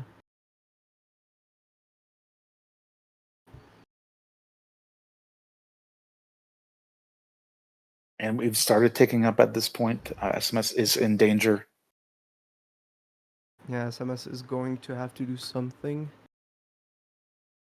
if he doesn't want to die. Gold-wise, we are in third Merv territory. We could also see from Zwiper, if SMS does end up, getting low on troops, we could see like a triple Merv scenario from Zwiper pushing up that Merv price and trying to take Geographic and SMS's land quickly at the last second in order to get that 80% win with a rush. We do see they're playing a little bit safer than in the previous qualifier games, what we saw. And they're also, being more careful with who they're attacking and using their gold on. Now, he did reach And the unstable stage, so he needs to do something if he doesn't want to die. is he going to make a move, or is he going to sit and hope that his gold is a deterrent? Let's see. Yeah, I mean, almost at 100 this mil on point, all players. if Zwiper just mervs a few times Zorbix, he might just win, having the crown. I think that is Viper's winning condition. He just needs to triple, quadruple Merv onto Zorbix. Zorbix is spending his money down. So it looks pretty. And looks like Viper also has spent a little bit of money down also. There's one or two pixel players just throwing some random bombs. We've got Stanley and Globy. Oh, we have a betrayal, but Ooh. I don't know why he did it this late. It's SMS double Merv. SMS Mervs both other players, and then maybe another. He gets Merv. above 30%. He gets. He gets crown, meaning that he doesn't get attrition anymore. However, all the nukes coming out now. Point. So that is below 30%. So we're seeing Zwiper. This happened in another game. He just didn't move in order to take advantage of his position. And I think now Zorbix is going to win.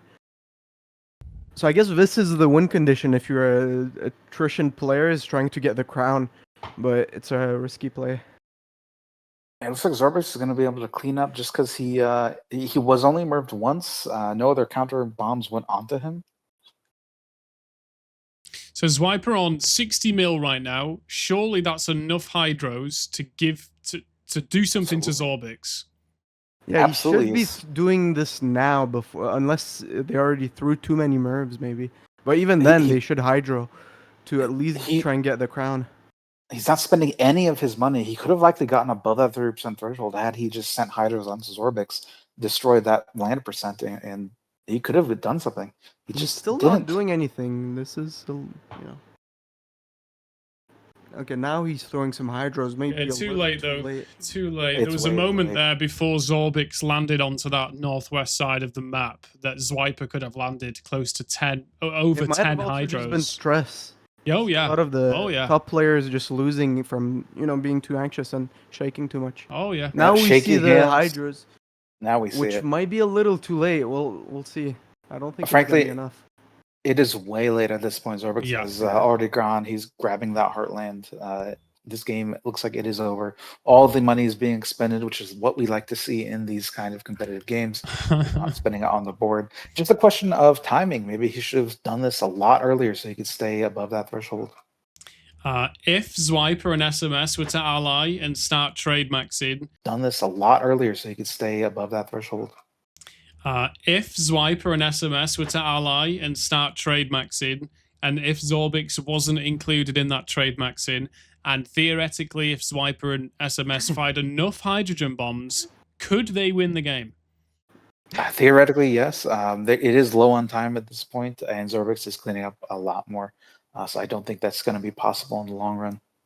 The thing that's interesting to see is that I think any of the three could have won there if they played better, because they all had their own chance to spend the gold to get the crown and win. It's just they didn't utilize it in time, and I guess Zorbix is the only one who did. We see a lot of nerves coming up in the end games of the final tournaments, and whoever is able to stay above them, above themselves, to stay in control of themselves, is able to capitalize on this and end up winning the game. In this case, it was Zorbix. And it's interesting to see this is just in the minors, so let's see what happens when it's majors or grand championships, and there's more pressure, even more viewers. There's going to be a huge amount of pressure on all of these players, and we're really going to see, just like in this tournament, we saw the people who can handle the stress are going to do well, and people who cannot are going to kill themselves in the tournament. I am so hyped for the actual minors and majors, because even just these testing tournaments have been quite a lot of fun. And these are just testing tournaments, guys. Yeah, I am so hyped for the big tournaments. So it seems I think- Zorbix is going to win now. And GG.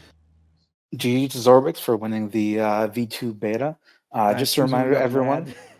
ad. Yeah, we got an ad at the very end. Rip. We'll work on that. We'll work on timing those ads better. Yeah. I guess with a 1 minute delay, maybe it's going to be perfectly timed with Zorbix winning. Maybe, but they're a minute behind, so they Yeah, they didn't I don't see think the so. last minute of Zorbix fill in I some. think exactly when he wins, it's going to be the ad. Yeah. Well, everyone kind of knew what was going to happen, so it's not that big of a deal. But It's not yeah, too I think bad. it's very interesting to see that at the end there, they all three of them could have won. They all had the opportunity. It's just Zorbix is the only one who managed to get ahead of the stress. Very good job by all our players. I'll wait 30 seconds for the closing. Like, thank you and everything. Any stages, anything like that, or no? Not in this one yet. We will implement that in the future. Just the final stage. But yeah, Wait for some So people. looking at all of this, I'm not sure. We'll see how we tweak the clock. We might, because I think overall it's pretty well tweaked already. It's just some little things. Maybe what we'll do is progressive pace for it. So maybe in the early qualifier games, it's slow, Doomsday Clock, and maybe in the final it stays fast. Because I think the pace of this one was very good because there were less players. So yeah, we'll have to see. everyone, I'd like to thank everyone for watching the OFA Masters V2 beta tournament. This is our second test tournament that's happened officially. No tech issues, no big tech issues happened in this tournament, so we'll be considering this tournament for qualifying for our major that will be happening. Keep in mind to pay attention to the announcements in the OFM server for the future tournaments. We're going to have a tournament every week. It's just a matter of whether or not it's a minor or a major or a grand championship. So we'd like you all to really stay engaged in the community, be welcoming to a lot of the new players. A lot of them just don't understand how to play at this high level, and we'd love it if we could expand the community and get more people in here playing. Just appreciate everyone who participated. Thanks to everyone who watched. We hope it was entertaining. We hope you guys liked all the new stuff, all the systems we're putting in place, and we hope to see you guys next week. Yeah. Yeah. Brilliant. And I do want to thank also Lonely as well as Eagle for hosting this. I think you've been amazing cast and just host in general. Thank you, sir. So Thank maybe if you, we guys. can, right before closing, if there's any questions or maybe Yeah. in the chat if people have questions for me or for Eagle or anyone. Yeah, if you have it in the chat, if you have anything to say, go ahead and say it now. We're all watching. I know there's a 1 minute delay, so we'll Yeah, at least. I'll get us started. What's next, guys? Yeah, so I think the beta went extremely well, meaning we are gonna start the season next weekend. We're gonna announce that separately, Mhm. and we're also gonna discuss between each other with leads and whatnot. But the real season is going to start pretty soon with the quote unquote real minors and the major lined up. That means we're gonna be releasing the formats for the major, releasing all of those. Long term, as we know, we have also the team format that we're interested in looking at and how we can integrate it. Maybe we can also introduce more rounds to the final games. There's a lot of ideas that we need to float around and see how we can fine tune everything. So I think, yeah. My big idea. I'm going to throw an idea in the hat of ideas. My big idea is a teams league. So maybe 10 teams, maybe 15, maybe 20. Teams of 4, and games are played every weekend. Not necessarily all teams play every weekend, but games are played every weekend, and points are given out a bit like the Premier League or a bit like whatever your favorite sporting league is. 3 points for a win. And through a kind of league system, you might see fan. What's the correct word? Fanship. Is that a word? Fanship? No. Yeah. Yeah. You might see fanship arise for teams more, and you might see rivalries develop more as well. Yeah. And this is definitely one of the big reason we want to look at the team game modes beyond just, the competitive aspect of it. Is there is a lot of interesting things that can happen with people wanting a certain team to win or another team to win, and also being able to watch teamwork within the game, because these solo games are just like whoever expands the quickest and whoever is able to be the best individual player. Mhm. Whereas teams games, it's much more, as implied, a teamwork, where you want to maybe maximize economy between each other, or how you expand is different than in one player tournaments. So yeah. In terms of questions, we just got anyone asking about rewards, and all that we do have is, if this tournament went through without any problems, then I think they're going to give some spots for the major tournaments based on the winners from this tournament. I guess I'll cut into there. So anyone who qualifies in the semifinal for our minors is qualified for that section's major tournament, which means if this is a one-player FFA, then you qualify for the major one-player FFA. And we're gonna have more minors so that other people might can qualify and make it. For now, that's the system we're going by. That's the only rewards for the minors. For the majors, we're gonna have other rewards. We might have plutonium, in-game tags, in-game skins, in-game badges, and the grand championships would be where the monetary rewards are, and you get cash rewards at the end, as well as tags. Additionally, one is glory and honor in these minor tournaments. You get bragging rights. Yeah, one of the things the bot has, you can do /OFM profile already, or /OFM rankings, and this gives you a list. It's more about consistency than actually being the best. But you see there your in-game badges, what you were able to achieve at your highest point, and stuff like that. All right, I only see one more question here, and it's didn't we measure your forehead with lonely? I think that any kind of measurement would be inaccurate due to the increasing size and the pace at which lonely's forehead is increasing. So just keep that in mind. Eagle Eye, I'm going to find where you live, buddy. Tennessee, bro, Nashville, come over here. Get down here, brother. Get down here. Get down here. All right, boys. GG, I think we can close this out now. All right, GG. Nice one, guys. Yep, thank you.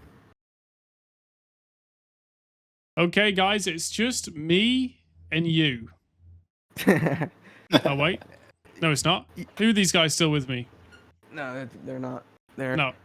I might just do an FFA right? With them. Cheesing wants to 1v1 me.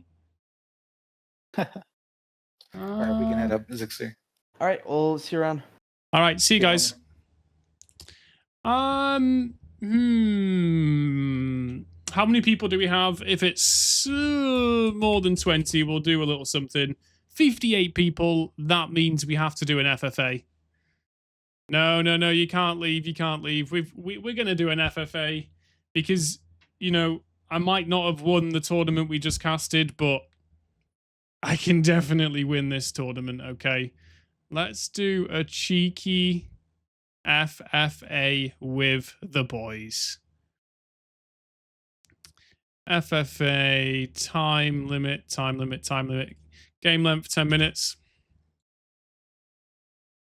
10 mil starting gold.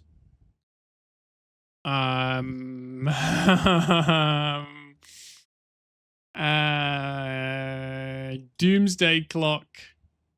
Fast. I think that's everything I want. Okay, guys, we're going to do a quick FFA with the boys. Whoever wins is the big swag man. Whoever wins is the big swag. Let's have a look. Nations, tribes. Yep. It's only me and Cheese Maxing in here. Is this going to be the 1v1? Cheese Maxing is no. Perfect. Get in here, guys. Get in here. Prove you're not bald. You can see my face.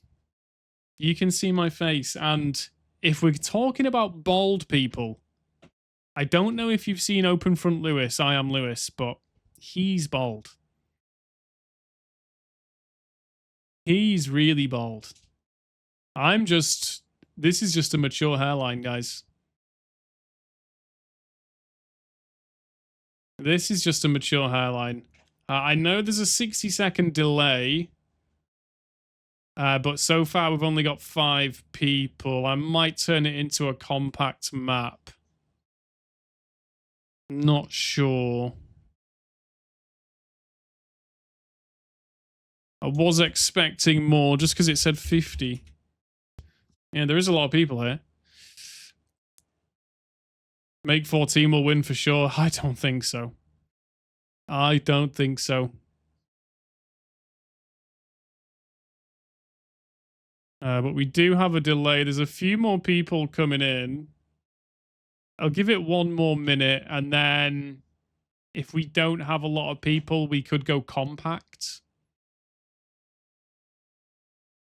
Obviously, it's a little bit awkward organizing it with a delay. But yeah, guys, what did you think of the tournament?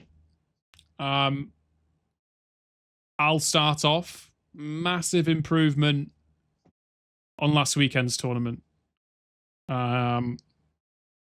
No technical difficulties as far as I'm aware. Especially not major ones like we saw last weekend. I think the technical difficulties of last weekend are part of the reason why the turnout for this weekend was lower, because some people were upset about last weekend. And actually, if they would have turned up this weekend, they would have had such a better experience.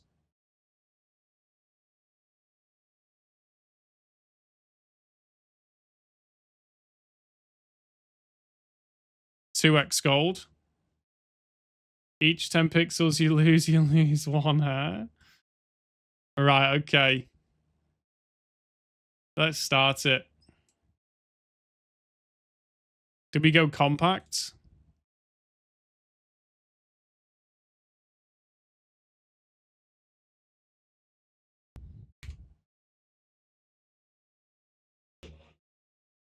Okay, nice.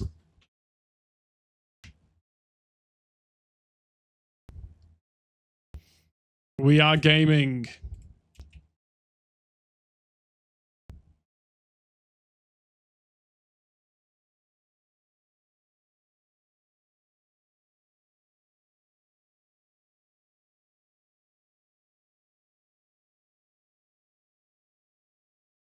Okay, I'm feeling good.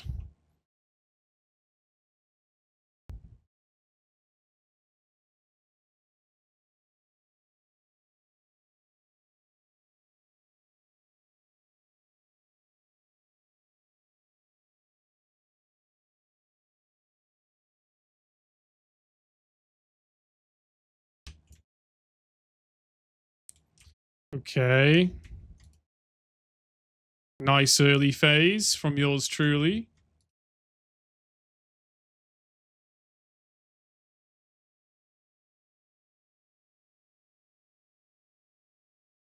Could have done a little bit better on the wilderness phase, but it is what it is. Oh my gosh, I forgot to spend my early gold. You are kidding me. You are kidding me. Forgot to spend my early gold like an absolute numpty. That's going to put me behind, dude. Seriously behind.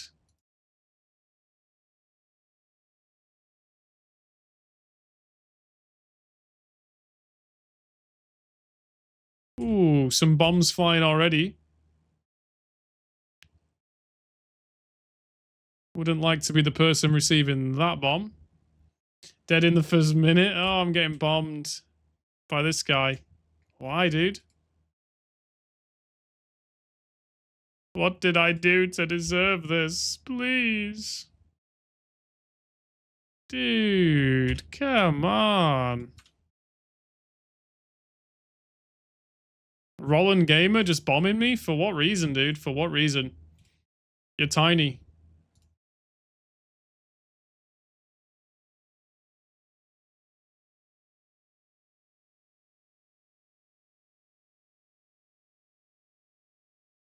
For what purpose?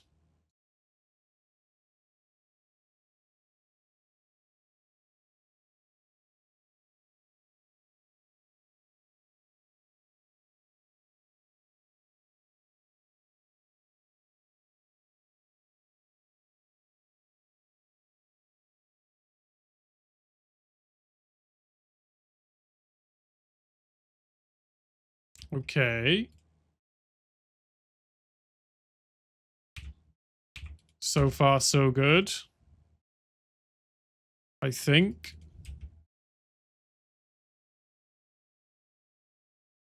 Yep.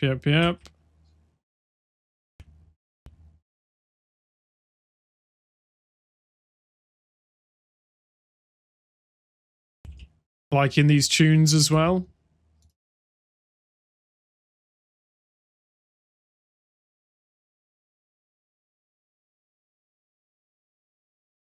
Okay, nice. Capturing quite a bit of trade. Cheese maxing is scaring me.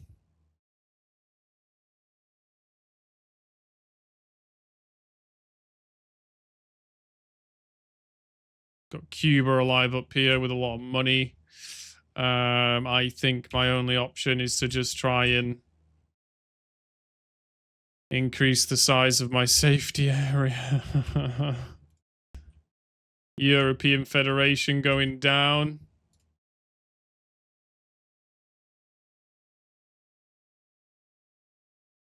He definitely had a traitor debuff then, but then it disappeared. Not sure why. I've got a traitor debuff. I'm not sure why either. Hey, Ammo, how's it going? How's it going, dude? How's it going? You just missed the OFM FFA tournament. I'm guessing maybe you watched Dougie play, if he streamed his perspective. Probably did, now that I think about it. Or maybe he didn't. Maybe he wanted to focus.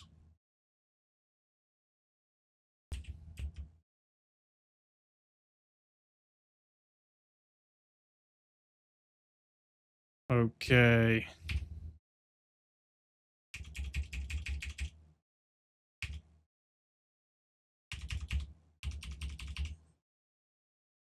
I'm in 4th place. We're just doing a little FFA after the tournament, just to play against some of the viewers. Only 5 minutes left. Doomsday Clock was set to way too slow. But there is only 5 minutes left. So we're not really going to get to see that. Who the hell is bombing me? Who? Jindra. What's your problem, dude? What's your problem, dude?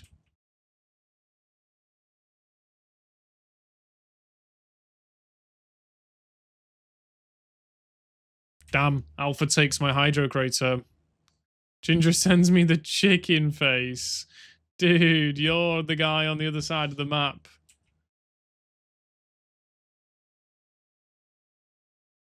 Oh, he did not stream Focus? Yeah, possibly. Lonely Millennial is cheating, says Cheese Maxin. What?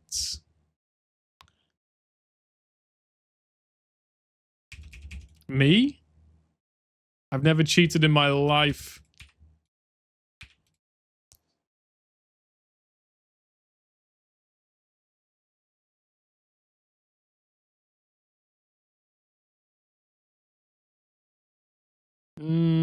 I'm scared. I think Alpha is going to destroy my anus. See, 1, 2, 3, 4. He has renewed. 3 minutes left.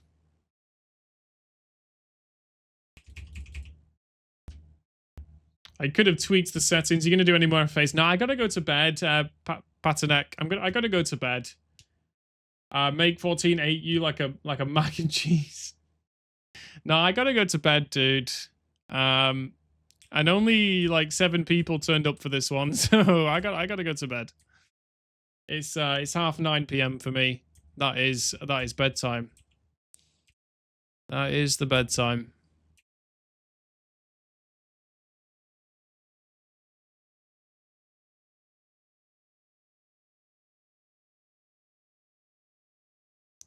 I definitely could have coded the settings a little bit better in this game. Oh well. Not even in math test? Not even in math test. What do you mean? Whoa.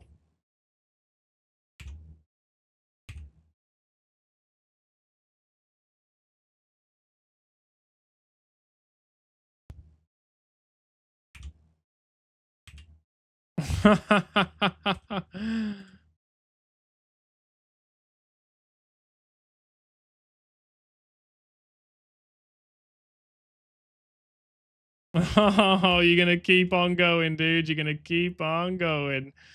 Okay, Alpha. Okay, buddy. Okay. You wanna dance? You wanna dance, boy?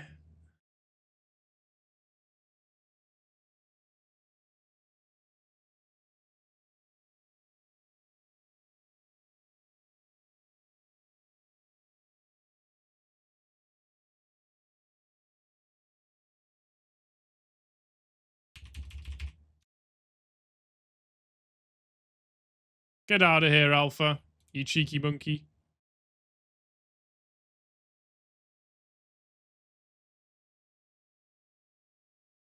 One minute left. Oh, I'm getting... Oh, fuck you, Alpha. You little bellend. Alpha, you're gonna go to bed, Melon. Have a nice night, Melon. Alpha, I'm sorry that you were bigger than me and you still died. I'm sorry that this happened to you.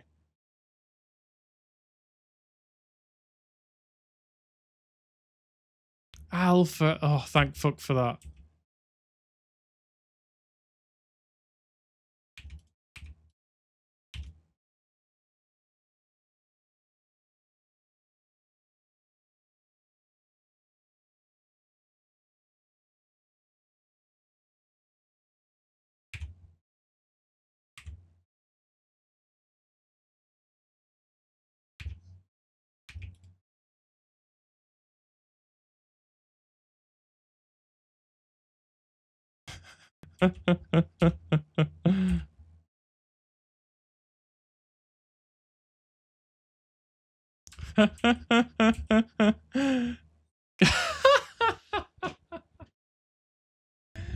I would.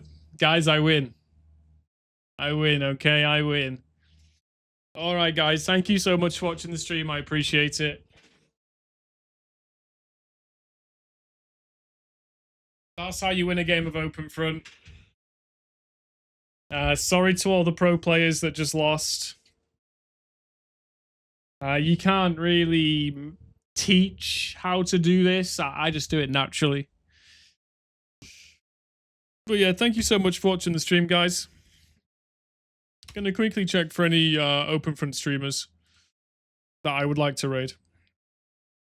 Jisk is just chatting, but he's got Open Front in his tag. Thor is a pretty cool guy playing Deadlock. I'll raid Jisk, because it sounds like he's about to play some Open Front. Yeah, this guy plays Open Front sometimes, so I'll raid this guy. Like I said, guys, thank you so much for watching the stream. I appreciate it. If you want to join my Discord, there's the Discord. If you want to check out my YouTube channel, There's the YouTube channels. I just released an open front video on my primary main first YouTube channel. I don't think I'm gonna raid Jisk, actually. I'm gonna raid Brofit. You guys will like Brofit. Brofit is cool. Brofit is very cool. Brofit is a super cool guy, okay? So say hi to Brofit for me. Have a lovely day, and I will see you in the next one, okay, guys? I'll see you soon. See you guys. Bye-bye.